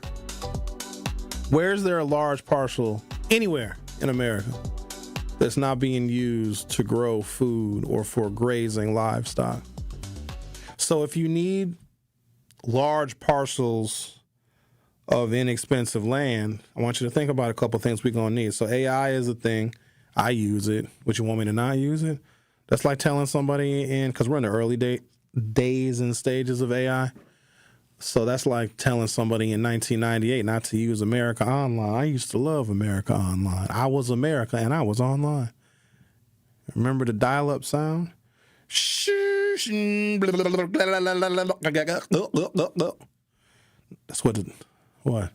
what the dial-up sound sounded like. Ricky, you don't remember the dial-up sound? It made a whole bunch of noises.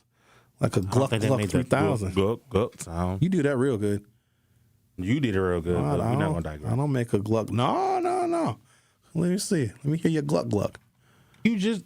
Let me hear it. It's Wednesday. What's that got to do with it? It don't matter what day of the week it is. You trying to start? I don't care what day of the week it is. To me, it doesn't. Doing what I do, the days don't even matter. If it's Wednesday, if it's Tuesday, it don't. It just. I'm Especially here. when Al and Bob calls. It doesn't matter what day it is. So telling somebody not to use AI is like telling somebody in 1921, don't ride in a car, only ride a horse, right? So yeah, I'm going to use it. Well, the more people use it, the more data centers we're going to need to store all this. We'll need more cloud storage, and these data centers are really, really large. And you need expansive, like hundreds of acres, if not thousands of acres, to store and have all the computing power so that AI is allowed to advance. Where are you going to get the land from? You ever thought about that? Where is there a bunch of available land? Oh, farmland. Well, farmers own the farmland.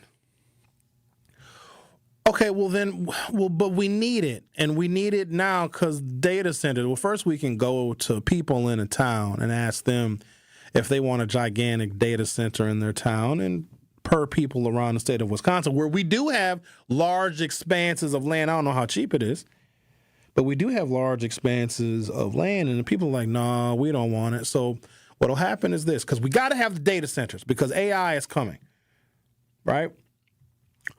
Well, what if we take the land from the farmers? Well, that's not a nice thing to do. This ain't about being nice. Look what happened during the home foreclosure crisis. I'm going to use this as a snapshot just so there's a point of reference that people are familiar with, right? A lot of people lost their homes because of the predatory loans and the stated income. It was so easy to buy a house. So easy. And then a lot of folks lost their homes. Who's buying your homes now?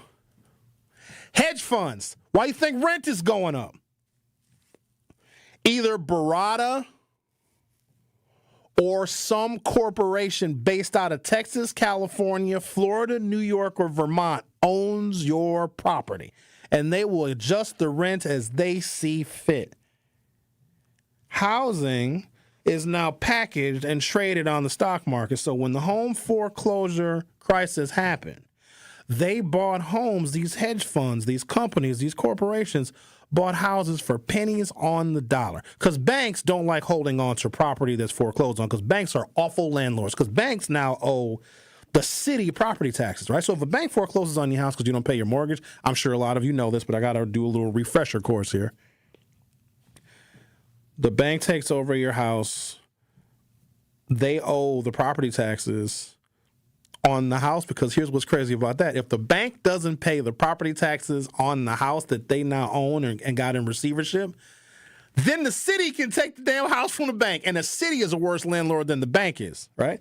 But the home foreclosure crisis, to an extent, was manufactured so that very, very wealthy people, and they're still doing it right now. Y'all ever get these random phone calls? If you're a homeowner, you know what I'm talking about. Hi, is this Sherwin Hughes? Yeah, who this is? Because I get an attitude when somebody calls me, and I don't know who it is, if I even answer. Actually, it's more like, hello, is this Sherwin Hughes? Yeah, who this? Are you selling your home? And then they give me my address. They tell me they know the address of my house. I'm like, no, I ain't selling the crib. Click, click. I hang up like Bob does. They are buying, or cash. I'll give you cash for your house. You've seen these commercials, these little yard signs they have on the boulevards all over the city. The home foreclosure crisis was a way in which hedge funds and these money managers and market makers could buy real estate really cheap and make an insane amount of money by inflating the rents, because we aren't really building houses like that in America. Think about who's building houses. Only rich people. Middle-class people aren't getting a plot of land somewhere in Muskego or Maguanago or Fond du Lac County and building a house. Only wealthy people are. And because we aren't building houses, there's a housing shortage. And when there's a housing shortage, that means that the demand for housing is high, but the supply is low and rents are going up. And they're making an insane amount of money. They're going to do the exact same thing with farmland because they need the land for the damn data centers. So guess what? If the farmers are not going to willingly surrender their land, bankrupt them. That's right. The same farmers that thought that they were going to get relief from Donald Trump, we are now buying beef from Venezuela. The federal government is buying a commodity. This is the worst kind of socialism there is, because no one can compete. When your government buys something and creates a surplus of it, nobody can buy more beef than the United States federal government, but we're not buying it from American cattle farmers. They're going to go bankrupt. We are going to flood the United States market. I mean, flood it with cheap beef. But here's the thing. You guys said groceries were too high, so they took one thing where they knew they can make an immediate impact. I want you to follow the trajectory of the understanding here, what they're doing to get the land. You guys don't want to have a data center in Racine? Okay. Fine, the town voted no. Well, we are going to bankrupt the farmers. The banks will foreclose on the farm. The same hedge funds will come and buy that land, that farmland, for pennies on the dollar. And now the hedge fund that also owns a lot of your property, a lot of your homes, now owns the damn land of the data center. And we wonder how we are creating billionaires every single day. But here's what Sherwin is doing, and you might not like me for this, but I ain't no fool. I got stock in all of it. Why wouldn't I? You know what else we're going to need? Nuclear power. Because the amount of electricity that we're going to need to run the data centers on. And here's the thing. If a farmer voted for Donald Trump and now that farmer's land gets foreclosed on, how is that my fault? But I'm going to buy stock in a company that's taking the farmland. Like, sorry, I got to eat now in my retirement. Don't get mad at me. I'm playing the system, Jack. Trying to tell me I got a car payment now for the first time in 7 years. I don't like it either. I don't like car payments. I don't know how y'all do that. Every month I got somebody taking money out of my account talking about this for your car. That's foul. Just like the home foreclosure crisis allowed for very wealthy people to buy real estate cheap and then rent it out to you for expensive. If we need expanses of cheap land, the only way land gets cheap is if it gets foreclosed on.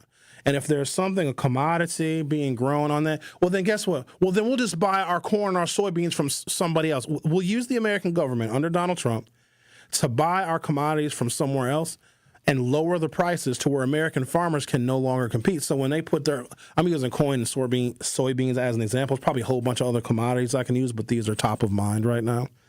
If the United States government, to make nice with a foreign country, we buy their commodities, and we buy a tremendous amount of them, and we flood the American market, the consumer market, with foreign purchased commodities, corn, soybeans, whatever it is, it drops the price because America can buy a lot of everything, and we can lower the price, meaning the farmers didn't need prices to be high so they can make a profit. Most farmers are in debt because if they sell to, let's say you grow corn and you sell your corn to Del Monte. Usually chicken is a better example. If you're a chicken farmers are in the worst shape ever.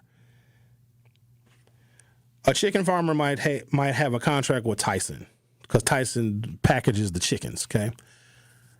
Tyson will come in and say, hey, farmer man, hey, Farmer Joe, I'm from Tyson. And the farmer's like, hey, person from Tyson, I've been waiting on you. I put on my Sunday clothes to have this meeting. Shut up, farmer. Hey, I'm from Tyson. We want a contract with you where we're going to buy all your chickens. Yes? Oh, goodness. And that farmer's like, I have a buyer for all of my chickens, so I don't have to go to market. I don't have to look for a buyer. Or maybe even Walmart. Somebody from Walmart comes to one of these chicken farms. and says, hey, chicken farmer. Hey, Mr. Walmart man, I'm so glad you're here. I really hope that we can come to a deal where all of my chickens are going to Walmart and are processed and packaged as great value chickens at Walmart. Because if you're a farmer and you have a buyer like Walmart, you're in really, really good shape because now you know that all the chickens that you produce that are harvested are going to go to Walmart, and Walmart is a big company and they can pay you. Kiss of death. Let me tell you why. Walmart will say, okay, here, yeah, we'll buy all your chickens, Farmer Joe. Oh, I can't wait to tell my wife, who's also my cousin. And I can't wait to tell our children, who are also my nieces and nephews. And the farmer signs this contract with Tyson or with Walmart or some other big meat processor and distributor, right? It's not funny. Don't make me laugh. And once they're under contract, here's what happens. That contract says, well, you can only sell your livestock, your chicken to us, to Walmart, to nobody else, even if another company offers you a higher price per chicken. And they might only be paying these farmers 3 or 4 cents per pound for their chickens. But it's better than nothing, right? But then Walmart or Tyson will say, yeah, you got to buy feed from us. And our feed, because you signed a contract, we're going to buy your chickens, but we're only going to buy chickens from you, Farmer Joe, whose wife is your cousin, whose children are also your nieces and nephews. You got to buy our feed because, we're not going to buy chickens that are not fed with our feed. Oh, yeah, and you got to have our equipment, our machinery, the machinery that you use and the vaccinations you got to give the chickens. Oh, you got to buy all that from us, too, either Walmart or from Tyson Foods, right? And all of those things that farmer is required to buy from those companies and corporations are way overpriced. So now what does the farmer have to do? They got to go to the bank and they got to get a loan. Well, something may happen like what's the avian flu where boom, their whole chicken stock got wiped out or they lost a good portion of their chicken. This actually happens now. So what we'll see is in the grocery stores, chicken prices will go up when there's avian flu and a bunch of chickens get sick. But if that farmer does not produce enough chickens to not only make an income, but to pay the interest on the loan they had to get to buy the feed from Walmart or to buy the feed from Tyson or to buy the feed from whomever they have the contract with to sell their chickens, they're screwed. They can't make the mortgage on their farm. Their farm gets foreclosed on. Guess who now is going to own that farm and that land? Either Tyson or Walmart. And Tyson and Walmart may or may not have an economic interest in buying that foreclosed farm where they had the farmer under contract. And what will happen is the farmer will go to Tyson or go to Walmart please, can you help us? Please. And maybe they'll give them another loan. Tyson will or Walmart will, but they got to pay interest on that too. And if the next year's chicken harvest is low, they're further in debt. Eventually, they're going to lose that chicken farm. So we wonder, how do these corporations take over these farms? I just explained it to you. You get under contract with a large distributor because most people are not going to tell Walmart no. And then Walmart's going to require you to buy all these things from them, the vaccinations for the chickens, all the equipment, all this other kind of stuff. And it's more than you can afford. And then Walmart will then buy that farm or sell it to a data center. The Truth with Sherwin Hughes on 101.7 FM. We'll be right back. The Truth with Sherwin Hughes returns after this on 101.7 The Truth app, and 1017thetruth.com. Immerse yourself in a place where bold ideas are sought after, where all are encouraged to bring their personal flourish. Here, innovation is a way of life. In this city, the beat flows. Together, we're dancing to the rhythm. Forward. Now, it's your turn to grab hold of that energy where you'll remember not just the meals, the celebrations, or the uncommon coast. What you'll remember is how we made you feel. Come experience Milwaukee, where fresh meets fearless every day. Join us for the Greater Milwaukee Urban League's annual Black and White Ball on November 1st at the Bear Center. This elegant evening supports vital programs in employment, education, and economic opportunity for our community. Enjoy an unforgettable performance by national recording artist Sean Hinton and step out in your finest black and white attire and be part of something transformative. It's not too late to be a sponsor or reserve your seats by visiting gmul.org. That is gmul.org. The Black and White Ball, building brighter futures together. Hey Truth Nation, it's Rhea Riley and I'm here with Ashley Lucas from Associated Bank, and this is Making Your Money Work. Let's dive in. So Ashley, how should a business owner look for the right bank? It's really important that businesses understand what their bank offers for small business. There's a lot of different ways they can look for it. Number one is do your research. Always make sure you're looking at the website and the different products and services they have to offer. That could mean looking at minimum balances, looking at fees, and also make sure that you're asking friends and family that are also business owners. Is there a bank that they've really liked to work with in the past for their business? It doesn't always mean it's the same bank that you bank with personally. And what questions should business owners ask their banks? Yeah, so when you're ready to open a business account, it's really important that they're going to ask you questions at the bank. The bank is going to ask your average balances, if you use a debit card, how you make your payments. But it's really important that you ask questions back. You want to pick the top 3 things that are really important to you in a bank. That could be, what does convenience look like? How many locations do you have? What does digital banking look like if you're somebody that always does stuff for your business on the go? And lastly, who is your point of contact? Do you have a small business relationship manager assigned to you? Or is it just whoever's available to help you at the bank? Those are some types of questions that you could ask, but you want to come prepared with the things that are most important to you. How can I find out if Associated Bank is right for my business? Something I'm really proud of at Associated Bank is not only our small business product suite, but also the people that work at the bank. Every single one of our branch managers is business certified, and we also have a small business relationship management team. You can stop by in any one of our branches or call our virtual relationship management hotline at 1-800-270-7725, Monday through Friday, 8 a.m. to 5 p.m. to get more information. This has been Making Your Money Work, brought to you by Associated Bank. You are listening to The Truth with Sherwin Hughes on 1017 The Truth, The Truth app, and 1017thetruth.com.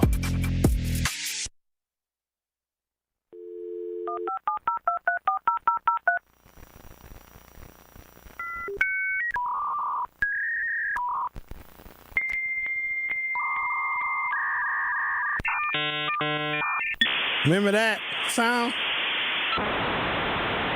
That's what the internet used to sound like. Oh. See, the impression I did was pretty spot on. Yours was No, better, you talking about some go, go, go. I ain't hear that in that, what you just played. Hold on, what sound did I make? Pause. Know what you said. Bob, what do you have to say about anything? Hello, Sherwin. You know, man, teams are just so expensive, man. I went to the store. I normally spend $90 in the 90s. It was 5 or 4 months ago. But lately, for the last 4 or 5 months, 131. I said, man, I used to have 2 or 3 cars. When my daughter wouldn't put no oil in one of the cars, and Bob, why you need, hold on, wait, Bob, why you need that many cars? Because I got each one of them a car when they got 16, and they were stair steps. You know, and they were cheaper. You can't get a car now. I can't. I'm so glad mine is paid off and running good. You know, you know, each time they got 16, I gave them a car, and then they burned out one. I gave my son a car in the service when he went in the service. So the cars were, you bought the cars, but you gave them to your children. You made it seem like you personally owned and drove all these different cars. You bought cars for your kids. Okay. Well, yeah, I mean, $500, $600, $1,000. Not no more. What the hell kind of car you gonna? Even back in the day, Bob, you can't buy no damn good car for no $500, $600. You gonna spend more money repairing the damn thing now? you check people out and they want to get rid of some old white people or some old black people, or they've been sitting in the garage and say, yeah, I've been wanting to get rid of this. You just be patient, and then I end up with 2 or 3 cars all the time. Not anymore. Now, what I also just want to ask you for the last point, what if the government had jobs all around, and I knew some people, a few people, would say, hey, they ain't going to work, they sitting on, I'm watching me some TV. I'm messing around with some women or some men or whatever. I ain't going to work. We got a lot of people like that, so what do you do with them, Sherwin? I mean, we can't blame it on how they was raised all the time. They know what's the difference between right and wrong. What do we do with those people, Sherwin? Put them in a work camp. Make them work. Pay them 9 cents an hour in a internment camp, and make them make products for companies and corporations. Make them make license plates for the government. Make them make office furniture like Badger State Industries. If they don't want to work, they're going to have to work. Otherwise, they're going to lose them stamps. They're going to lose that Section 8. They're going to lose Section 6, 7, 8, Section 9, Section 10. They're going to lose all the sections. Make them work, Bob. I'll make you work, too, because all you do is sit around and call talk radio all day. Maybe you need to go to work, Bob. Maybe you need to go get you a job instead of calling me every damn day. Go to work, Bob. I should talk to you later, sir. You better go get the want ads. You better go. Watch your mouth. The Truth with Sherwin Hughes on 101.7 FM. We'll be right back. The Truth with Sherwin Hughes returns after this on 101.7 The Truth, The Truth app, and 1017thetruth.com. Truth Nation, it's time to elevate the conversation at our second annual Truth Summit happening Saturday, November 15th from 10 a.m. to 1 p.m. at Thrive on King. This free in-person roundtable dives deep into Milwaukee's most pressing issues, from bridging the healthcare divide to rebuilding our educational pipeline. Join me, Dr. Ken Harris, and expert guests for powerful insights and lively debate you won't hear anywhere else. Reserve your spot at 1017thetruth.com. Sponsored by 1MKE and Thrive on King. Talk to these people in terms of how do I register for this program despite my reservations and my previous experiences of rejection? Yes, I tell anybody and everybody that you can buy a house. It may take somebody longer than the other person, depending on what your circumstances is with your credit and income and affordability, but you can purchase a house. The first step would be is to register for our program. You can come to our office, 7830 West Burleigh Street, or you can give us a call at 414-461-6330, or just go onto our website, hri-wi.org. Register for the first-time home buyer education workshop. That's going to be your first step to home ownership. During that class, you're going to learn everything that you need to know from A to Z, how to get approved for a house, how to look for a house and put an accepted offer, and how to close on a home. Life's better with Drive My Way from American Family Insurance, because we know it's more than just a car. It's your escape pod, your adventure mobile, your memory maker. And we help protect the dreams that drive you.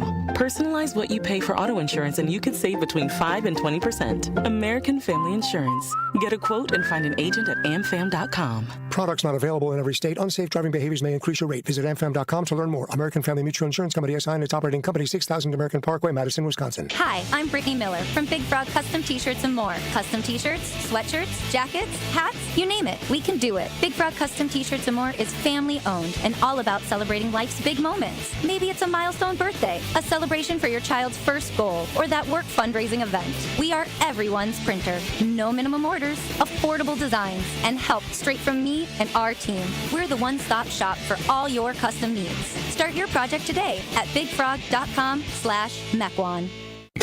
Are you ready to do some baking? Because it's We Energy's cookie book time. This year's book is packed with dozens of cookie recipes to bake and share. We're sure you'll find a few new favorites. Pick up your copy of this holiday tradition from We Energies at one of our drive-through distribution events. Go to WeEnergies.com to find an event near you. From all of us at We Energies, we offer you warm wishes for a bright holiday season. We Energies. Energy you can depend on.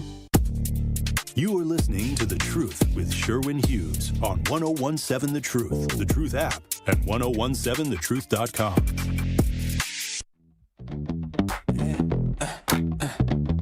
Come on.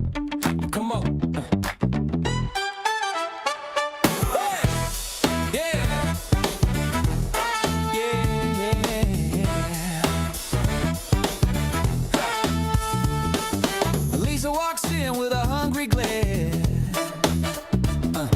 Smells of beefy magic hanging in the air. Juicy dreams wrapped in toasted bread. Yeah, one bite, it's like a mind just fled. How can it be so tender, so bold? A sandwich story that's never been told. Beef so good, it stops the clock. Sandwich so perfect, it makes jaws drop. Lisa loves beef, it's her one true kind. This sandwich is the feast that boggles the mind. Welcome back to the program. Someone had brought up the data centers need water. They do. And if they can locate next to a body of water, that is ideal because they need a tremendous amount of water for cooling. But there is also waterless data cooling technology. So somebody had mentioned in the YouTube chat, no, Sherwin, you're missing the point. It's about the water. Sure, for some of them. But there's technology that is on the way that is going to allow data centers to exist and to expand and not have to be located near a body of water, because that usually is an environmental impact that residents are most troubled by. What is going to happen to their water supply, their fresh water? Will the water be contaminated? And all those other things. So there is technology that is able to cool data centers without the need for taking water that is required for animals, for livestock, for human consumption, et cetera, et cetera. So the government is going to get its land. And so if Donald Trump is connected to tech billionaires, which, he is, and if they need more cheap land, he can get it. Donald Trump, because no one is stopping him. And the immediate impact of his policies, I think it's eroding people's faith and confidence in government. That's number one. Number two, the long-term implications of this are going to be a lot worse than whatever it is that we think we're dealing with now. And now you got 7 million people that will come out on a Saturday and protest. Imagine 5 years, 10 years, 20 years from now, the long-term damage that will be done to this republic that I don't know if a Democrat or if the Democratic Party is going to be equipped to fix it all. And I don't even know what fixing it even looks like. Some Democrats will just ride this wave and this current being created by Donald Trump, and authoritarianism is probably going to have some place in the American federal government for the foreseeable future. Because some of it, if you're the president, it's very productive to be able to do whatever you want all the time with nobody stopping you. So the federal government can say, all right, well, you need land, big hedge fund billionaires and data center companies. Oh, by the way, I'll give you your land, Trump will say to them, if you give me a donation for my ballroom. Oh, here's what I come to find out about the ballroom. Because isn't it kind of weird that he's building this 90,000 square foot ballroom? Like, I'm just perplexed by this. This is why I bring it up every single day. It's not about the ballroom. They're building a bunker. The ballroom is the excuse that they are giving the American people to build an underground bunker. So there was a bunker underneath the East Wing. Everybody's known about that. It's the Presidential Emergency Operations Center or whatever it is. They're building another one, a newer one, and a bigger one.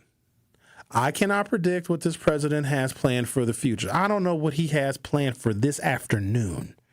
But he may know, or his advisors may know what is coming in the future. Why do you think he needs to build a bunker? Anybody curious about that?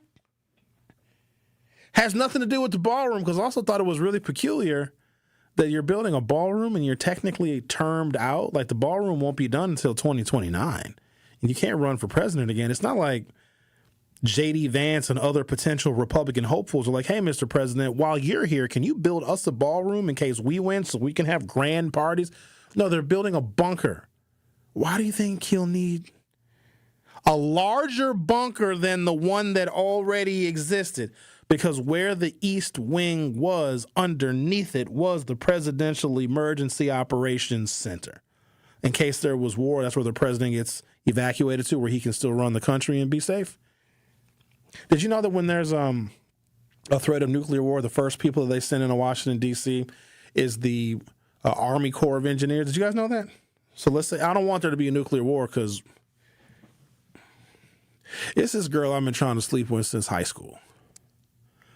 Right? And so I got to give it a shot, because if the bombs are on the way, I'll just hit her up in her inbox. I'll be like, yo, we only got like 30 minutes. Why wouldn't I give it a shot? Like, that's my last chance. I'm just saying. This is a sick Negro. No, I'm not. I'm about to die. Humanity won't exist anymore. But anyways, so when the bombs have been launched, whatever, and we get notification that we're under attack, the first people they call in to Washington, D.C. is the Army Corps of Engineers to dig the president out. Ain't that wild? Like, that's the protocol? That is so crazy to me. But anyways, they're building a bunker. That's why they're building the whole ballroom. But I gave a scenario where the federal government can use, it's crazy because it's our money, our taxpayer money, including some of those farmers that were looking to Donald Trump for help. Now, they're going to get some relief, but more of them are going to be harmed and have their land foreclosed on than will actually get relief. Because if the federal government is buying beef and flooding the market with beef here in America and around the world, then the price of beef will drop. And if you're a cattle farmer, you can't afford for the price of beef to drop, because you got to buy feed, you got to buy fertilizer, you got to have equipment, you got to have machinery, you got to have veterinarians, you got to have health care for your cattle, you got to make sure they don't get mad cow disease, you got to process, you got to package, you got to do all of these things. And so if the price of beef goes down, you're not going to be able to pay the interest on your loans, and your debts are going to mount up, and you're going to lose your farm, and then boom, it's going to become a data center, whether you like it or not. The Truth with Sherwin Hughes will be back for Hour 3. The Truth with Sherwin Hughes returns after this on 1017 The Truth app, and 1017thetruth.com. This is 1017 The Truth, Kyle Wallace, and the time is now, Milwaukee. Truth to Power is your platform. And on my show, our community always has a voice. There is no topic that is off limits, and I always give you my authentic opinions on how I feel, because keeping it real is the only way I know how to get down. Listen to Truth to Power with me, Kyle Wallace, every day from noon to 1 p.m. on the award-winning 1017 The Truth app, and streaming live on YouTube at 1017 The Truth. Milwaukee Black Talk. Need a way to hype up your day? Hey, is this Carolyn? It is. Congratulations, Carolyn. You just won this Congratulations. Shmoney. Woo! God is good all the time. What would you do with $5,000? I'm going to buy my nieces some school clothes because my nephew just passed away. Oh. So I'm going to get them some clothes. Stay tuned into 1017 The Truth for your chance to be entered into the Gruber Law Office's 5K giveaway. For contest rules, visit 1017thetruth.com. How is it possible for somebody to be found guilty of something and serve no jail time? How is it possible that someone can get a first offense misdemeanor when it comes to marijuana here in the state of Wisconsin and can face up to 6 months in jail, but two men who are convicted of murder get probation? This is not what justice is about. Why does this keep happening, Truth Nation? And why does it always seem like black people die and we don't get the justice that we deserve? How should we react to this? If you commit a crime, you must do the time. If you take somebody's life, you have to pay the cost. I don't care that it was an accident, because it does not make sense to me how someone can be murdered and somehow they get no time. Even if you accidentally kill somebody, you are still a murderer, especially when you plead guilty to felony murder.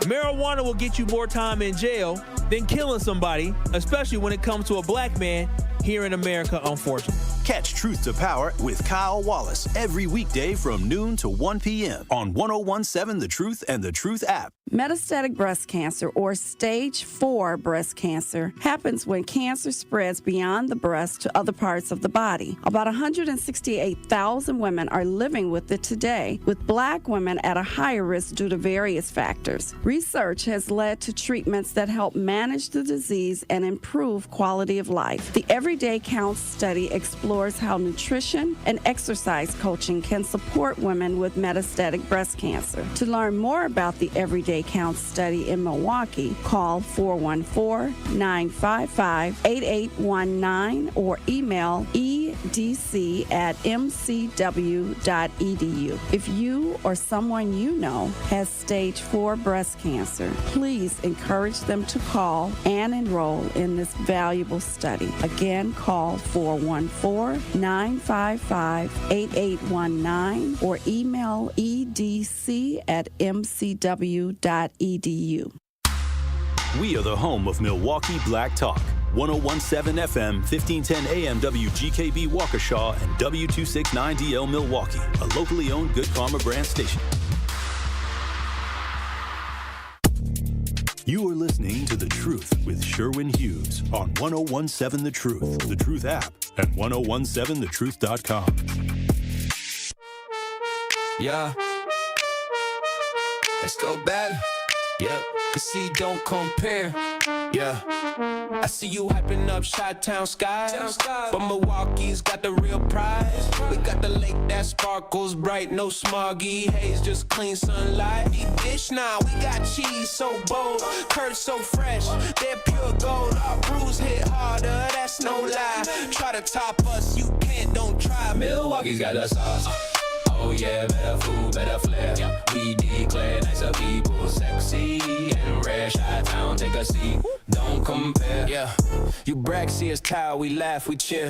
Cause our skyline shines crystal clear. Harley Davidson revs the scene, we ride cooler. Know what I mean?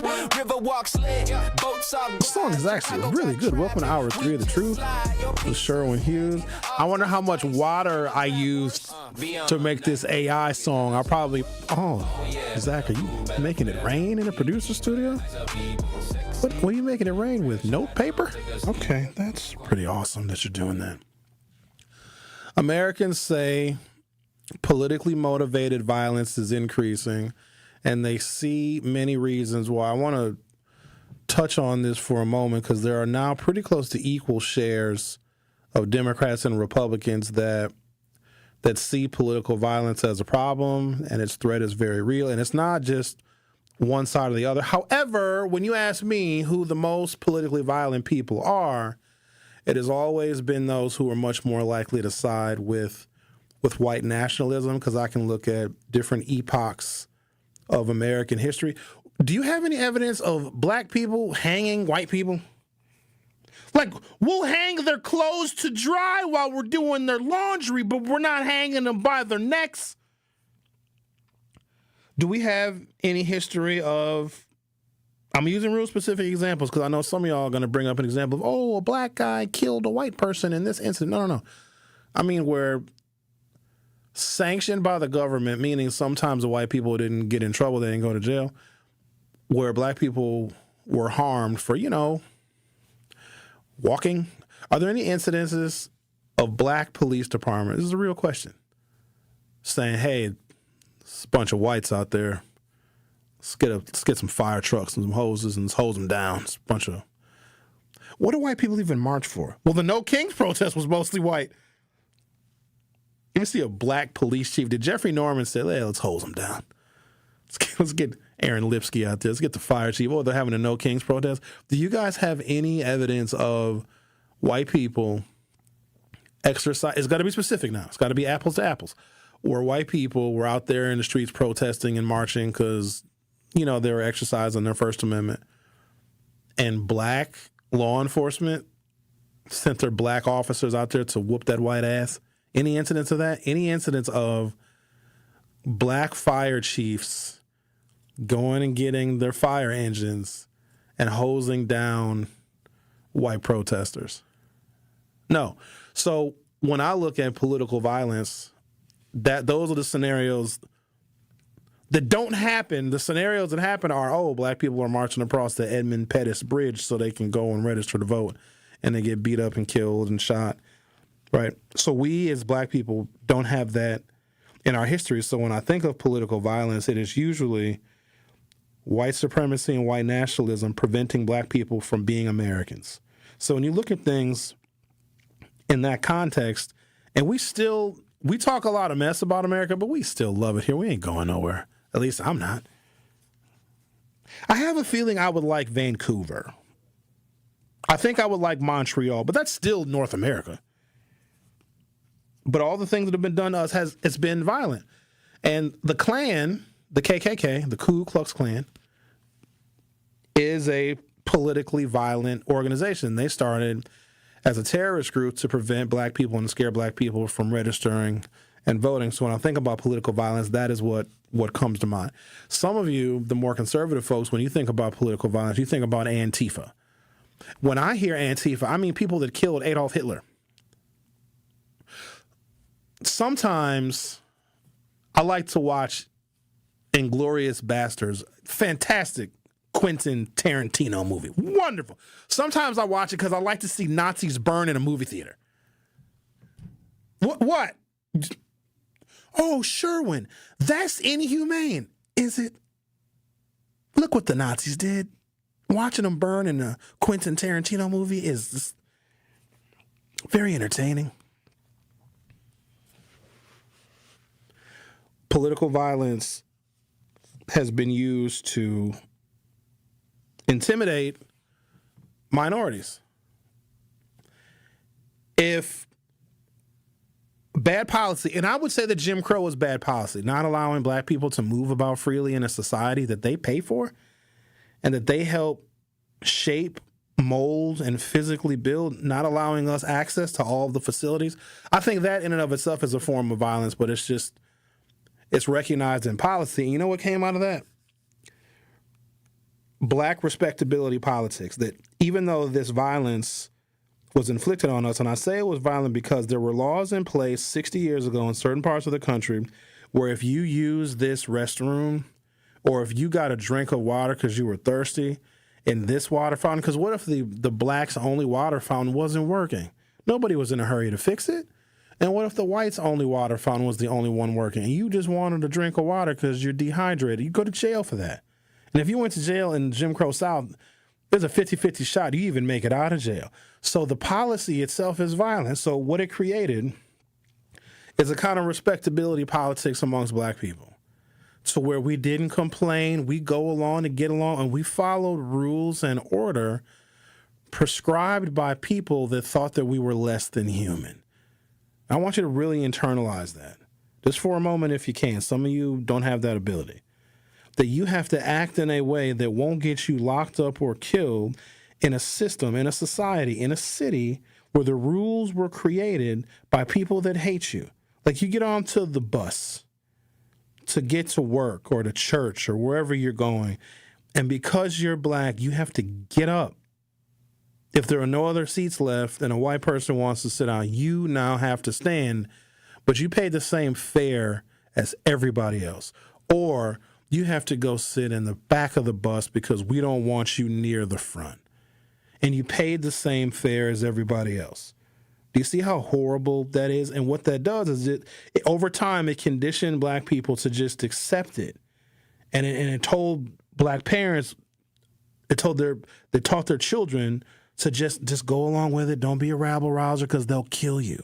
They'll throw you in jail. You may never come out of jail. And so I think it has been ingrained in black people that we just have to we got to take it. We got to go along to get along. We got to walk a certain way and talk a certain way. And you can't wear your clothes that way.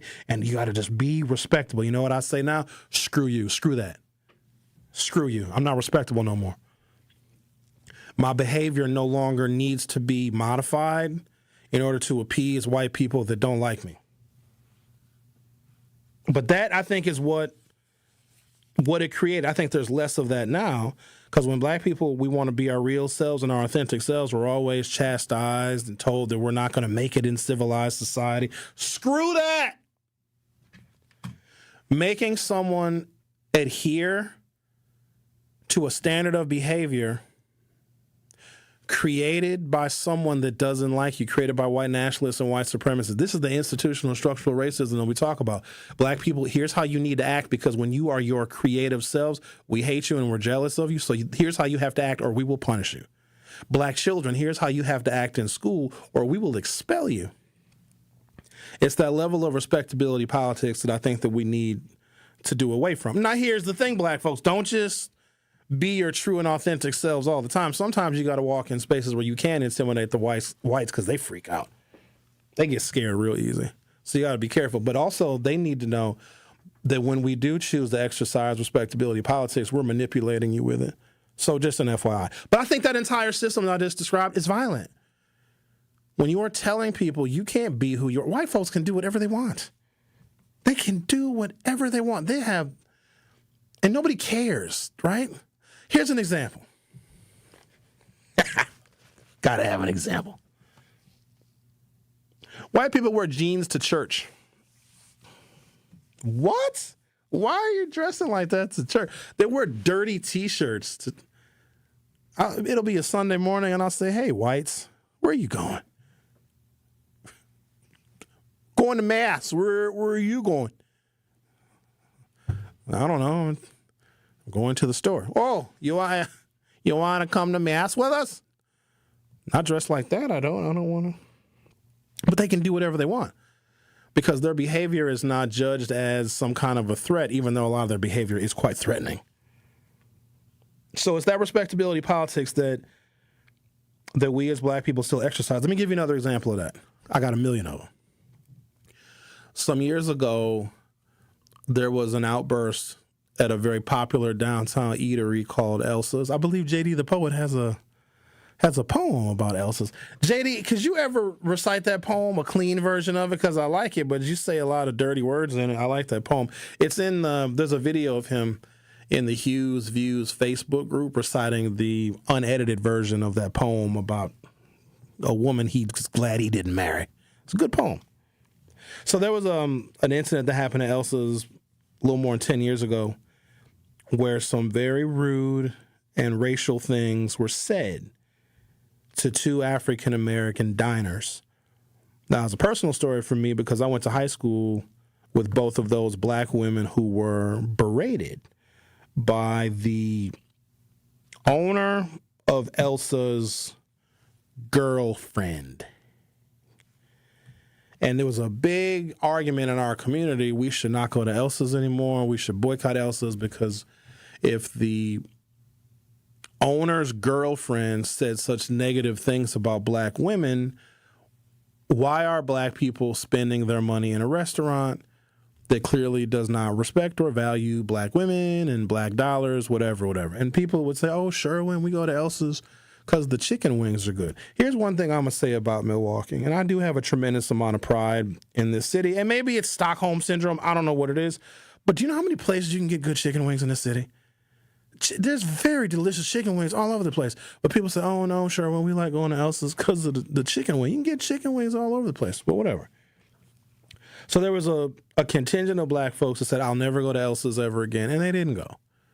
But then this is where the respectability politics comes in. This is where I think the violence of separation, segregation, institutional and structural racism has done a number on the psyche of black people. There was a group of, I shouldn't even say a group, like a portion, a percentage of African Americans, both men and women, that said, no, we're still going to go to Elsa's even after the owner's girlfriend, I'm using air quotes when I say girlfriend, if you know, you know. Even after she said those really horrible things about these two very sweet black women that I went to high school with. Middle school, actually. Middle school and high school I went to with both of these young ladies.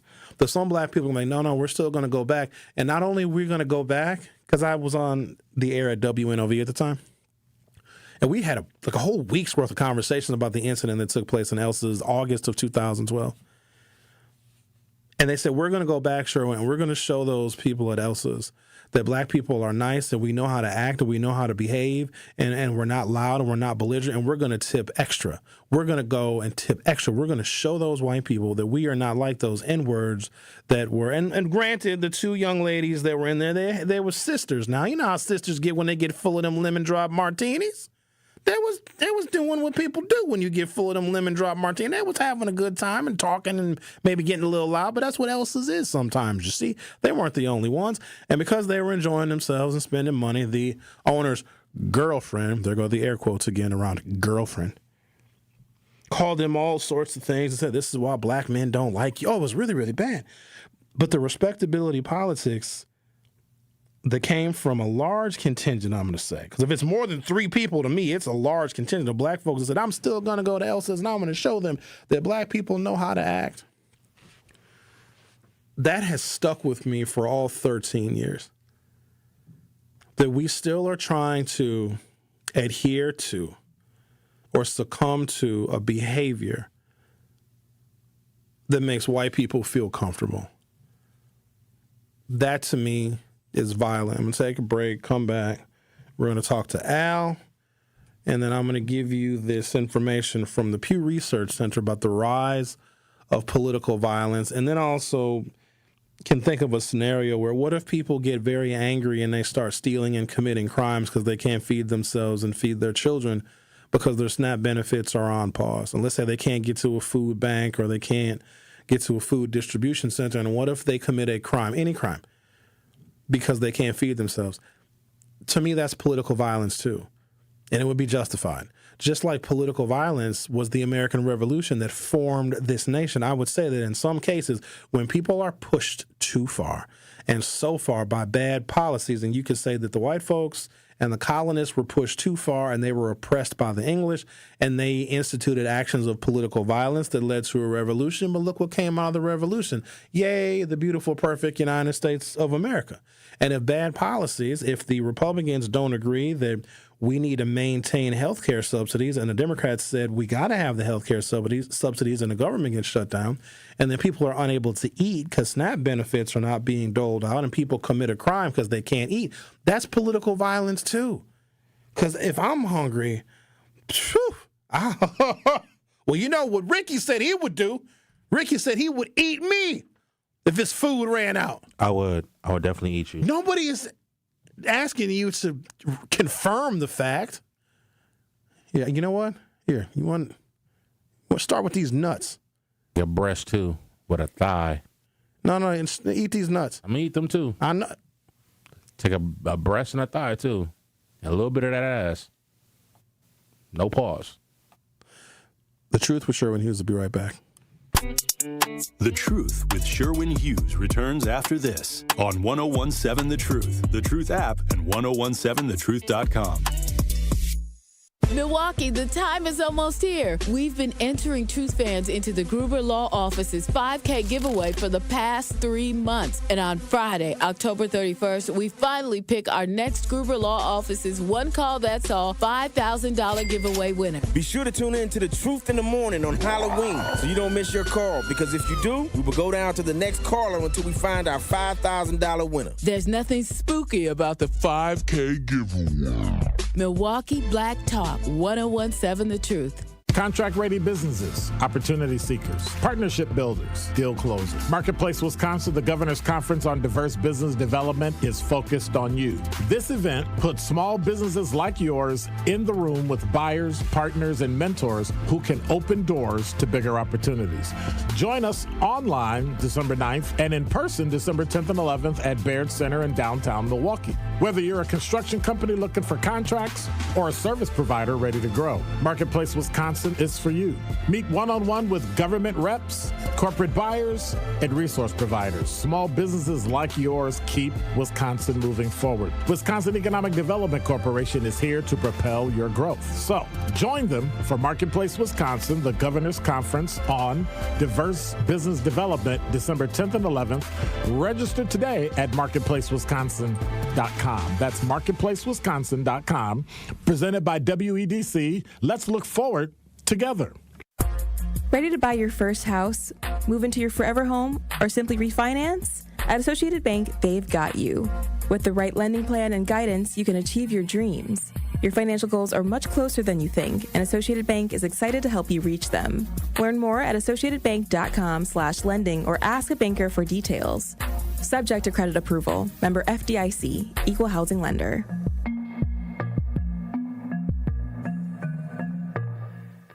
Life's better with American Family Insurance because we know you love working weekends. If it means working on your dream home, both inside and out. And we're here to help protect those dreams so you can enjoy peace of mind. Save up to 40% when you bundle home and auto. American Family Insurance. Get a quote and find an agent at amfam.com. Products not available in every state. Some exclusions apply. American Family Mutual Insurance Company SI and its operating company 6000 American Parkway, Madison, Wisconsin. Fall in Milwaukee, where the air is crisp, the drinks are cold, and the good times are just heating up. Stroll Milwaukee's lakefront and explore its parks as they burst into a kaleidoscope of golds, ambers, and reds. Raise a glass at a beer garden that feels like a neighborhood block party, Milwaukee style. And just as the temps fall, Brewers baseball is turning up the heat. October dreams are made right here. This season, every color, every cheer, every sip, it all comes together in Milwaukee. Craft your perfect getaway at visitmilwaukee.org. You are listening to The Truth with Sherwin Hughes on 1017 The Truth, The Truth app, and 1017thetruth.com.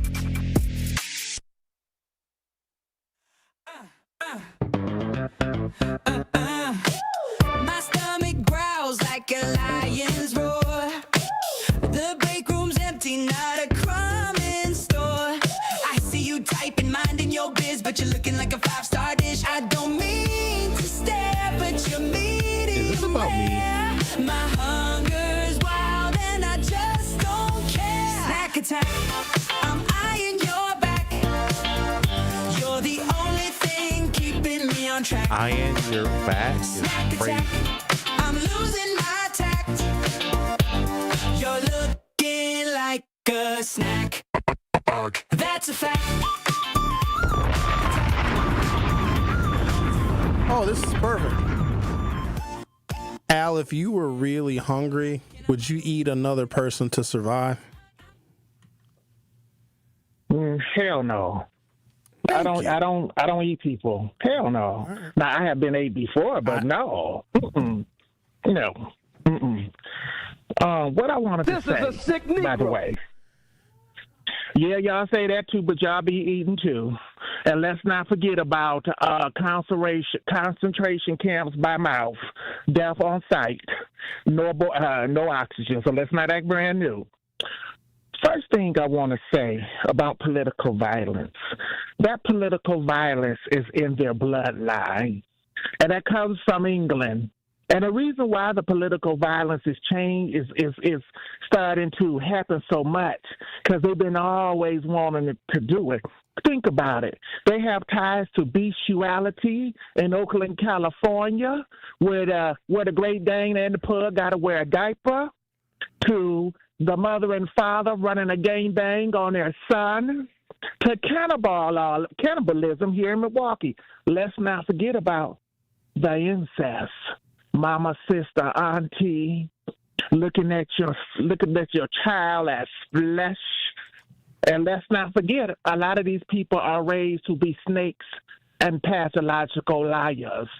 That's why every time something violent happens, everybody's quiet as a church mouse. They know little Johnny grew up was going to be a rapist. They used to let him sleep in the bed with the parents while they have sex. That father who looked at his daughter as a little piece of ass, he knew he was going to try to give her first baby. They know what's in their bloodline. But what they need to do is, if they want to be racist, they can take their goddamn ass right back to the mountains. And they can do it all there because that's where they came from. And all white people is not bad, but they know who they are. They know that. They can talk to their grandparents about that. And you can hate us all you want. We still gonna eat, but isn't it funny how they talk about us so bad? They still want to climb in your bed. They still want you to breed them big black babies. And what did that political violence do when y'all came to the shores of Louisiana? Y'all had to run back and get y'all muskets. because them big, tall, 300-pound, 6'8" men was beating y'all ass, and all they had was wood sticks. Y'all know who y'all raised to be, but I still love some of y'all. Step bro. Have a good day. Thank you. Bye-bye. All right, then. What are you doing, step bro? Talked about it's not incest if it's stepsisters.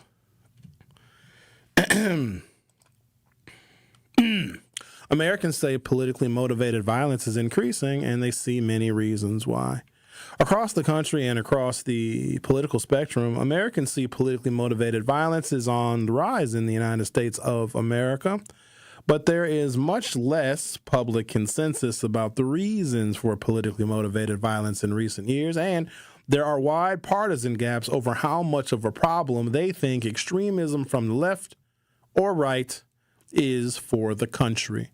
A Pew Research Center survey of 3,445 U.S. adults finds that overall 85% say politically motivated violence is increasing. This includes nearly identical shares of Republicans and Republican leaners at 86% and Democrats and Democratic leaners at 85%. Just over half of Americans see the left wing at 53% and right wing at 52% extremism as major problems. Nearly as many at 47% say this about extremism from people without clear political views. Large majorities of both Republicans and Democrats say left wing and right wing extremism, as well as extremism from those without clear political views, are at least minor problems for the country, but partisans differ over whether they see this as a major problem. I would say that if someone commits a crime because they are hungry, because they are receiving benefits, and those benefits have been stopped or paused, and they do something because they are hungry, I would say that is political violence as well. I also would call the American Revolution political violence. I would call World War II political violence. It was geopolitical, the reasons why we had to enter into World War II. We didn't want to get into World War II. We practiced isolationism. And let me tell you about America and why we don't practice isolationism and why we shouldn't, and why Donald Trump promotes it and why it's bad. Because as soon as, you got to understand this now, you got to understand this better than the president. Because I'm going to need some of y'all to be smarter than him. When America promotes itself and prides itself on having the military that we have, and then we say, we don't care about foreign wars, we're not going to get involved, screw you, Ukraine, well, everybody except for Israel, screw you, other countries that may need American intervention, even though you, this other country that's being attacked, is being bombed, is there to promote American interests, our business interests, our capitalism interests. When that country's in trouble, we turn a blind eye. That's what some Americans want us to do. No, we're not going to get involved in foreign wars, some Americans may say, because Americans don't like war. We don't. Not because it kills people, because we think it costs too much. So we operate with isolationism, and we did prior to World War II. We're not getting involved. We saw Europe about to get totally taken over. Where did Hitler go first? Austria first or Poland? Poland, then maybe Austria. And then he was going west, and he was headed toward France, and eventually there was a Nazi occupation of France and of Paris. The United States, we're not going to get involved in that. Whenever we, as the United States, say we're not going to get involved in a foreign war, someone makes us get involved. When we say, nope, we're not paying attention to what's going on over there, we don't want to get involved, someone will then bomb us. Like, oh yeah, America, you don't want to get involved? We're going to bomb your ass too. You will get involved now. That's right. It does not work for us. We have been and should operate as the police force of the world, but now I don't know if we have a leader who is qualified to do that, because he, Donald Trump, the top law enforcement officer in America, because, he is the head of the executive branch. He executes the laws passed by Congress. I'm not sure if he is the best one to lead the police force of the world. Large majorities of both Republicans and Democrats say left-wing and right-wing extremism, as well as extremism from those without clear political views, are at least minor problems for the country, but partisans differ over whether they see this as a major problem. Political violence takes place when your government is oppressive. During the Jim Crow era, because I want to call that political violence too, if you were harming black people they were trying to register to vote, like turning fire hoses on them, sending dogs after them, beating them, arresting them, and in some cases killing them and threatening them. That's political violence. But look who that political violence came from. It wasn't the marchers that were violent. They rarely defended themselves. This is also why Dr. King promoted nonviolence. And it's why so many white conservatives to this day will always use the words totally out of context because they're stupid, but they use Dr. King's words out of context and they say, ooh, Dr. King wouldn't like you being violent. Sometimes when people are really oppressed and nobody else is listening, they're going to burn some stuff down, do a little looting because you pay attention to that, right? Negative attention is attention nonetheless. But the reason why so many conservatives are quick to misquote Dr. King, part of it is they're not critically thinking enough to understand why Dr. King promoted nonviolence.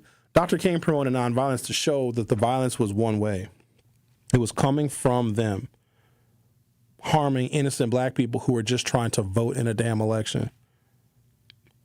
So white people today, conservatives will quote Dr. King and tell black people, ooh, don't be violent. Dr. King wouldn't like that, because they still reserve the right to be the only ones that can use violence as an effective political tool. They don't want us to fight back. They believe that political violence belongs to them, like the conservatives that would bomb abortion clinics and threaten to kill Barack Obama and tried to kill Nancy Pelosi and Nancy Pelosi's husband and assassinated two elected officials in Minnesota, 2 state senators. They want to be able to use political violence because it is an important part of how they create and make history, because they can trace their political violence, the productive part of their political violence, back to the American Revolution, which was political violence that created a nation. The Truth with Sherwin Hughes on 101.7 FM. We'll be right back. The Truth with Sherwin Hughes returns after this on 101.7 The Truth, The Truth app, and 1017thetruth.com. At Milwaukee College Prep, we believe brilliance lives in every child. Here, students are challenged, supported, and celebrated every single day. With small class sizes, dedicated teachers, and a proven track record of academic excellence, MCP is helping Milwaukee kids reach their fullest potential. Enrollment is still open for grades K-3 through 8. Spaces are limited. Apply today. Give your child a school where they'll thrive. Visit mkeprep.com or call today. Milwaukee College Prep, brilliance lives here. Bucks basketball is back. A brand new season of big games, electric matchups, and unforgettable moments starts now. There's nothing like Bucks basketball at Fiserv Forum. The energy, the thrills, the slam dunks, and buzzer-beating three-pointers. Don't miss your chance to be part of all the on-the-court, cheering crowd, fear the deer excitement. Get your tickets today at bucks.com/tickets. That's bucks.com/tickets.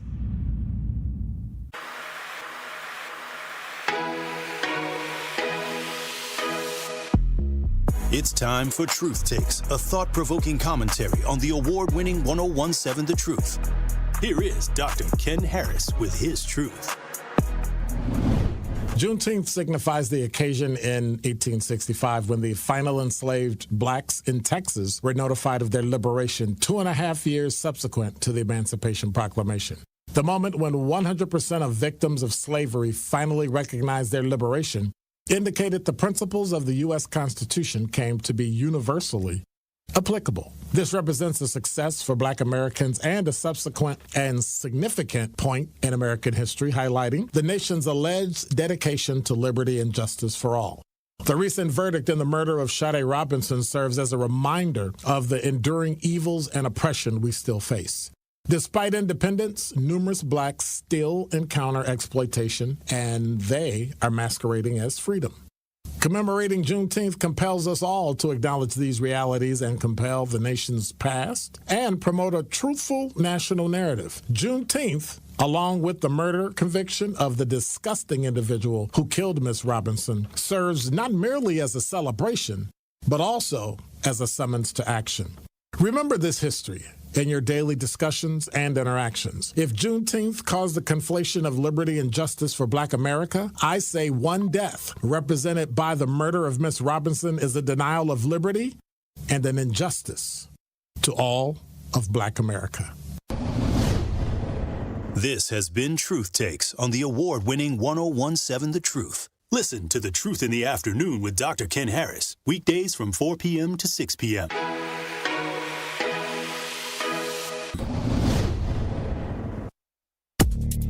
You are listening to The Truth with Sherwin Hughes on 1017 The Truth, The Truth app, and 1017thetruth.com.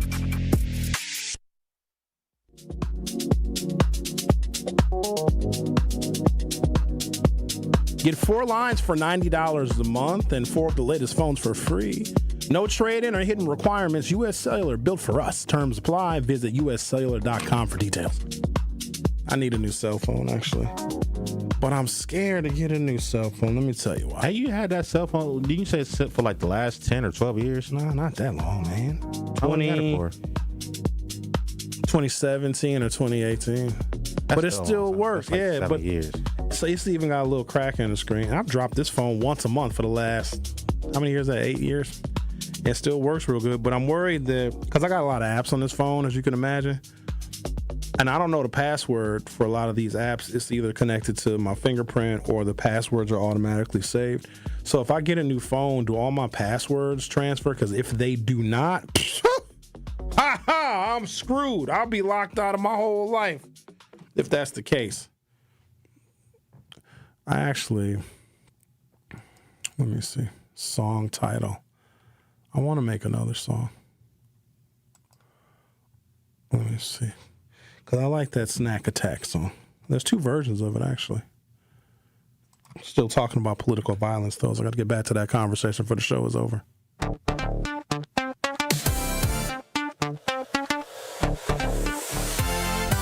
My stomach growls like a lion's roar.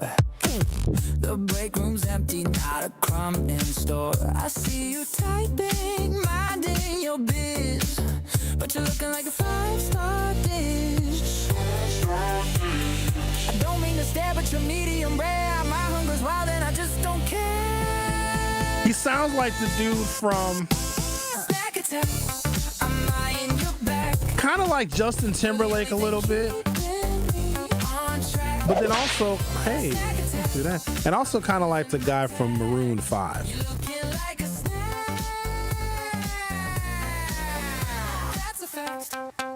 You said, hey. I like that. All right, so political violence. 77% of Republicans say left-wing extremism is a major problem for the country. Far fewer than 27% say it is about right-wing extremism. Democrats' views are nearly reversed. 76% say right-wing extremism is a major problem, while 32% say left-wing extremism is a major problem. Here's the thing. When black people march and protest and get angry because we've been killed by the police, Republicans think that's violent. That's the difference. When a conservative Republican with Donald Trump supporting views tries to kill Nancy Pelosi's husband, Republicans think that's necessary. There's a huge difference. When oppressed people rise up, those who do the oppressing take that as violence. Because quite honestly, it's violence against them and against their system that's harming people. Revolution is actually healthy for systems because if one group gets too powerful, they must be brought to heel. Here's the problem with America. They're trying to bring powerless people to heel. That doesn't work out in the long run. Civilizations, in the long view of history, all have risen and fallen because of literally what we are going through right now. Absolutely textbook. And to push back on the narrative that black people and Africans are weak because we were conquered and colonized, every society, English, Scottish, Irish, French, German, Egyptian, ancient Greece, all of it, risen and fallen. It is just a snapshot of human history. Some people win wars, some people lose wars. You know what they used to do to the tribes that lost the wars back in the day? Worse than slavery. All societies rise and fall. But the quickest way to have the insurance policy that your society is going to fail is continue to push people that are oppressed, that don't have anything, that can't acquire anything, that are working full time and still are not getting ahead in life. You continue to push those people, those masses ultimately will rise up and do something. And if they do something, if they're oppressed and they act on that oppression, and you think it's bad, then stop celebrating the 4th of July. The 4th of July was white people killing their own forefathers so they could steal the country away from them, because they're all descended from the British. All of them did. That just shows the entrenched level of evil within them, where they would kill their own lineage so that they could take the country away from them. You know what that's like? That's like the bratty white kid. Screw you, Mom. I'll freaking kill you. I'll take this freaking house and make it my house. That's kind of what the colonists did, is it not? Screw you, Granddad. I'm going to take this freaking country and I'm going to make a constitution. I'm going to make my own rules up. I'm going to kill you. And the granddads were the British wearing the red coats. Hey, you will do no such thing. You will not shoot us. And they had their red coats on. And then the colonists shot them a lot. And then they're like, oh, no, we're going to have to go back to England. But eventually we'll be friends again. And didn't we fight the English again in 1814, 1812? We fought them again. We fought them a lot. And then we fought the Spanish in 1898. And then I think we were friends again with the English in World War I because we didn't like Germany. America was like, hey, England, I know we fought a bunch. You wanna kill some Germans? Oh, absolutely. We'll kill some Germans with you. Absolutely. And then in World War II, of course, we were friends with the English because we had to save the English from the Germans. Winston Churchill kept calling Franklin Roosevelt. Oh, Franklin, will you please help us? The Nazis are coming to get us, please. Please help us. FDR was like, I am not going to. The only thing we have to fear is fear itself. We are not going to help you. And eventually we sent some weapons and some other things over to England, but we were not going to get in World War II. And Winston Churchill kept calling FDR. Like, this is literally history of what happened. Winston Churchill was like, Mr. Roosevelt, we need you very badly. The Germans are speaking German and throwing sauerkraut all over the place. Please. And Franklin Roosevelt was like, no, I don't want to do that, see? And then the Japanese bombed Pearl Harbor. And then FDR got on the phone and said, pardon me, Mr. Churchill, I think we will come and help you. And then we got in the war. And then America was like, let's build the biggest goddamn firecracker the world has ever known. Let's not use like gunpowder and, like dynamite. Let's use nuclear reactions and uranium-235. Let's build a firecracker that's so big it's going to end the war. And then people are like, oh, good, because the Nazis are terrible and we need to totally wipe out Germany. America was like, nah. Drop it on the Japs. We have them in internment camps here in America. Let's bomb their island country so it glows in the dark, and the people that aren't killed by the initial blast all get really bad forms of radiation sickness and cancer for the next 30 years. Talk about weapons of mass destruction. The food stamp program is one of the larger federal social welfare initiatives, and in its current form, it's been around for about 60 years.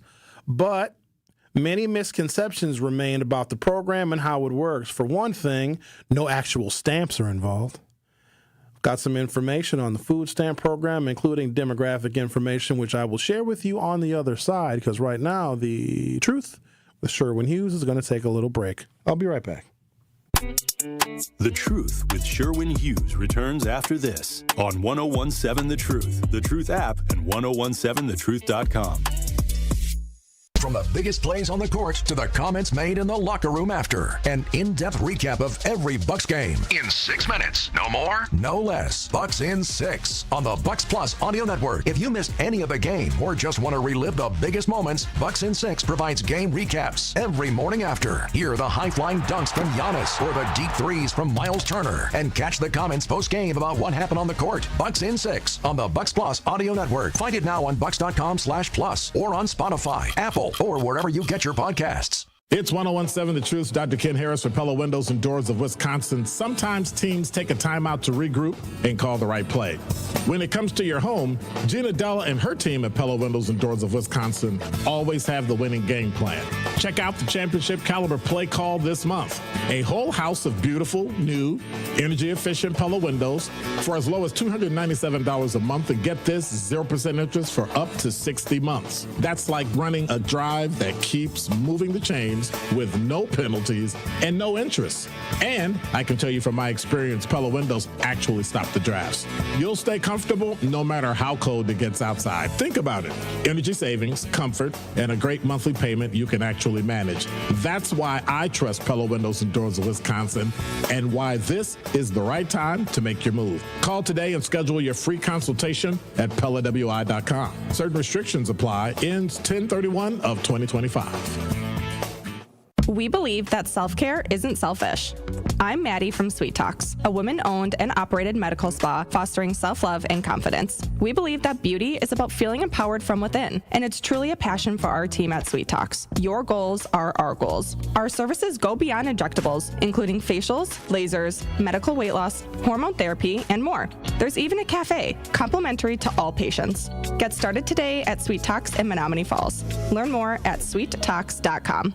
Life's better with Drive My Way from American Family Insurance, because we know it's more than just a car. It's your escape pod, your adventure mobile, your memory maker. And we help protect the dreams that drive you.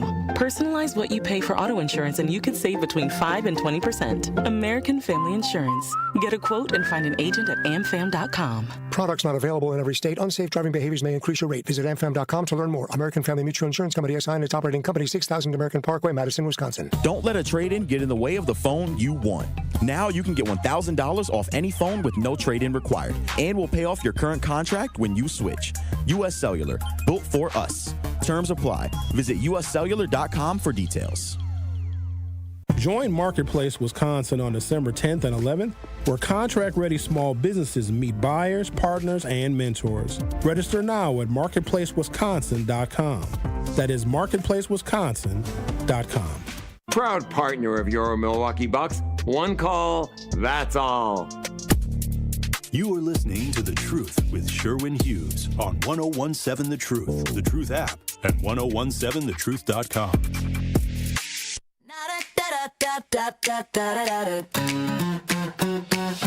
9 to 5, I'm running on fumes. Coffee's gone, I'm feeling the doom. Stomach growling like a bass drop. Lunch break's a myth that never gonna stop. Files on my desk, but my brain's on fries. Eyes on Dave, he's looking like pie. I try to be good, I try to be chill, but hunger's a villain with a license to kill. One little nibble, just a taste. HR can't stop this snack attack chase. I'm so hungry I could eat my coworker. Cubicle cannibal, my desk chair lurker. From the printer to the break room floor, I'm snacking on Steve cause I can't take no more. Snack I'm loving attack, the subs today. coworker crunch. Tummy's talking, gonna munch, munch, munch. Karen brought kale, but I need real fuel. Tim's granola bar just broke the rule. I'm eyeing the intern, he's gluten-free, but desperation's calling, it's snack o'clock for me. Zoom calls laggy, but my hunger's insane. Gonna take a bite before you can blink. I'm not a monster, I'm just hangry, oh, but when blood sugar drops, anything goes. A pinky, a thumb, maybe an ear, I'll leave you a postage back next year. I'm so hungry I could eat my coworker. Cubicle cannibal, my desk chair lurker. From the water cooler to the supply drawer, I'm snacking on soup cause I can't ignore. All right, that's the Hungry Coworker song. I had somebody drop my DoorDash off on a bike last night, and Ricky over here telling me that it's normal. I didn't know the dude was on a bike, because you can track him on a map. I was like, why is this person going so slow? And then it said that he arrived, and I'm looking for a vehicle. I'm looking for headlights. I see this dude get off of a bicycle, and he actually was at my neighbor's house. I'm like, yo, wrong house. He's like, oh, it's dark. I couldn't see the address. And he got on a pedal bike, and where I ordered my food from it wasn't far, but I don't know why he took my DoorDash order, living where I live, knowing where that restaurant was. I just never seen that before. So Ricky was telling me that DoorDash tells you the make and model of the vehicle. My DoorDash does not have that. So my DoorDash will have like a way to contact the person. I can text them, I can call them. It gives me the arrival time, and it gives me the person's name. 95% of the time, it's never the person's name that I see in my... Like last night, the person on the bike was supposed to be Valerie. It was like a 21-year-old black dude. So it's not accurate. But no, my DoorDash does not... Because you can use DoorDash... If I'm a DoorDasher and I have the app and I'm signed up or whatever, I can be in somebody else's vehicle and do these DoorDash runs. They don't have to put in the vehicle that they're currently in. If you're a DoorDasher, let's say I drive a Chevy and my Chevy's in the shop, and my sister has a Buick, and my sister is taking me in her Buick on the DoorDash runs. I'm not putting in my sister's Buick make, model, and license plate number where me, the one that's the DoorDasher, is actually making a delivery. So I don't know what DoorDash y'all have, or you might have Uber Eats or some of those other ones that might give you the vehicle description, but mine does not give a vehicle description. All right. SNAP people, right? The numbers may vary from month to month, but the most recent month in which we have figures, 41.9 million people and 22.2 million households receive SNAP benefits. That translates to 12.5% of the total U.S. population. Isn't that crazy? The number of people that receive SNAP benefits of all races is equal almost to the number of black people in this country. On average, 41.2 million people and 21.6 million households received monthly SNAP benefits in the fiscal year of 2022. The current food stamp program began in 1964 but took several years to ramp up. It wasn't until July of 1974 that states, which share administrative duties over the program with the federal government, were required to extend it to all jurisdictions within their borders. That year, 12,900,000 people, or only 6% of the total U.S. population, received SNAP benefits. That percentage and that number has since doubled. All recipients, 12% of recipients of SNAP benefits are ages 0 to 5. 12.7% are ages 6 to 11. 6.5% are between the ages of 12 to 14. 5.6% of SNAP beneficiaries are between the ages of 15 and 17. 18 to 24-year-olds, 7.2% of SNAP beneficiaries. This is where it gets interesting, because when someone is supposed to be in their prime working age era, they're receiving the highest percentages of SNAP benefits. People in America aged 25 to 44 receive 23.1% of the SNAP benefits. People ages 45 to 64 receive 21.4%, and those that are 65 plus. I would expect the 65 plus number to be higher, because people usually make less money in their retirement and in their when they qualify for Social Security. That's only 11.5%. You want to hear the kicker? You want to hear the 62.7% of the SNAP beneficiaries are white. That's why I'm playing all these songs related to cannibalism on the show today. 62.7% of the SNAP beneficiaries, recipients, are white. Is the country prepared for millions of hungry white people? Rick already said that he would eat me because I'm clearly delicious. I'm golden brown. Don't ding yourself for that. You sound like you're excited. Relax. Jeez, like not even safe at work. Surprised you didn't try to take a bite out of me when I passed out a couple months ago.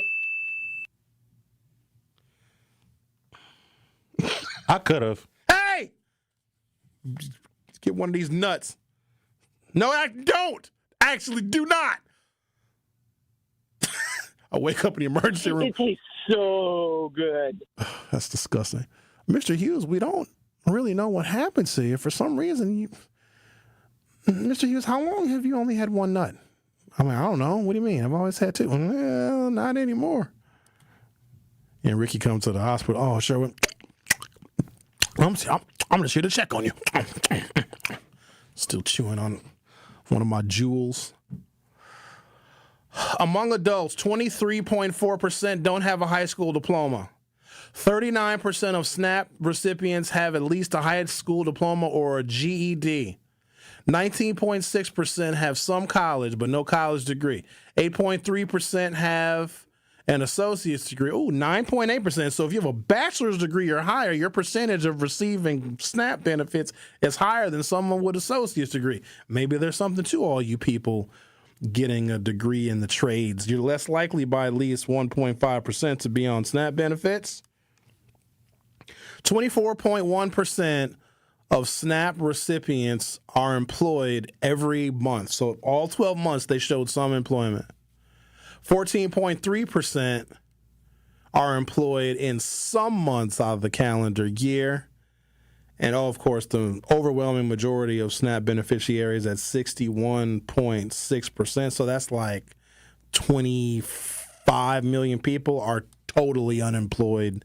They got no job.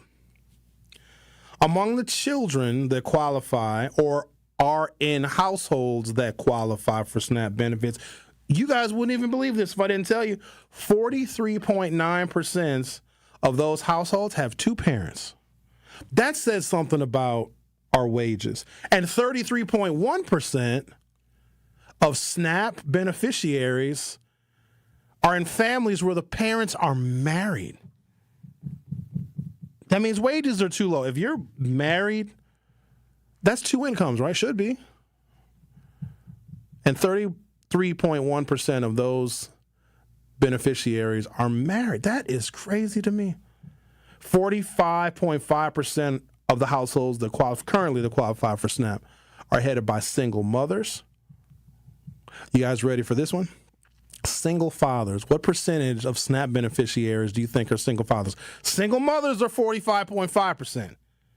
Single fathers, 5.1%. Explain that.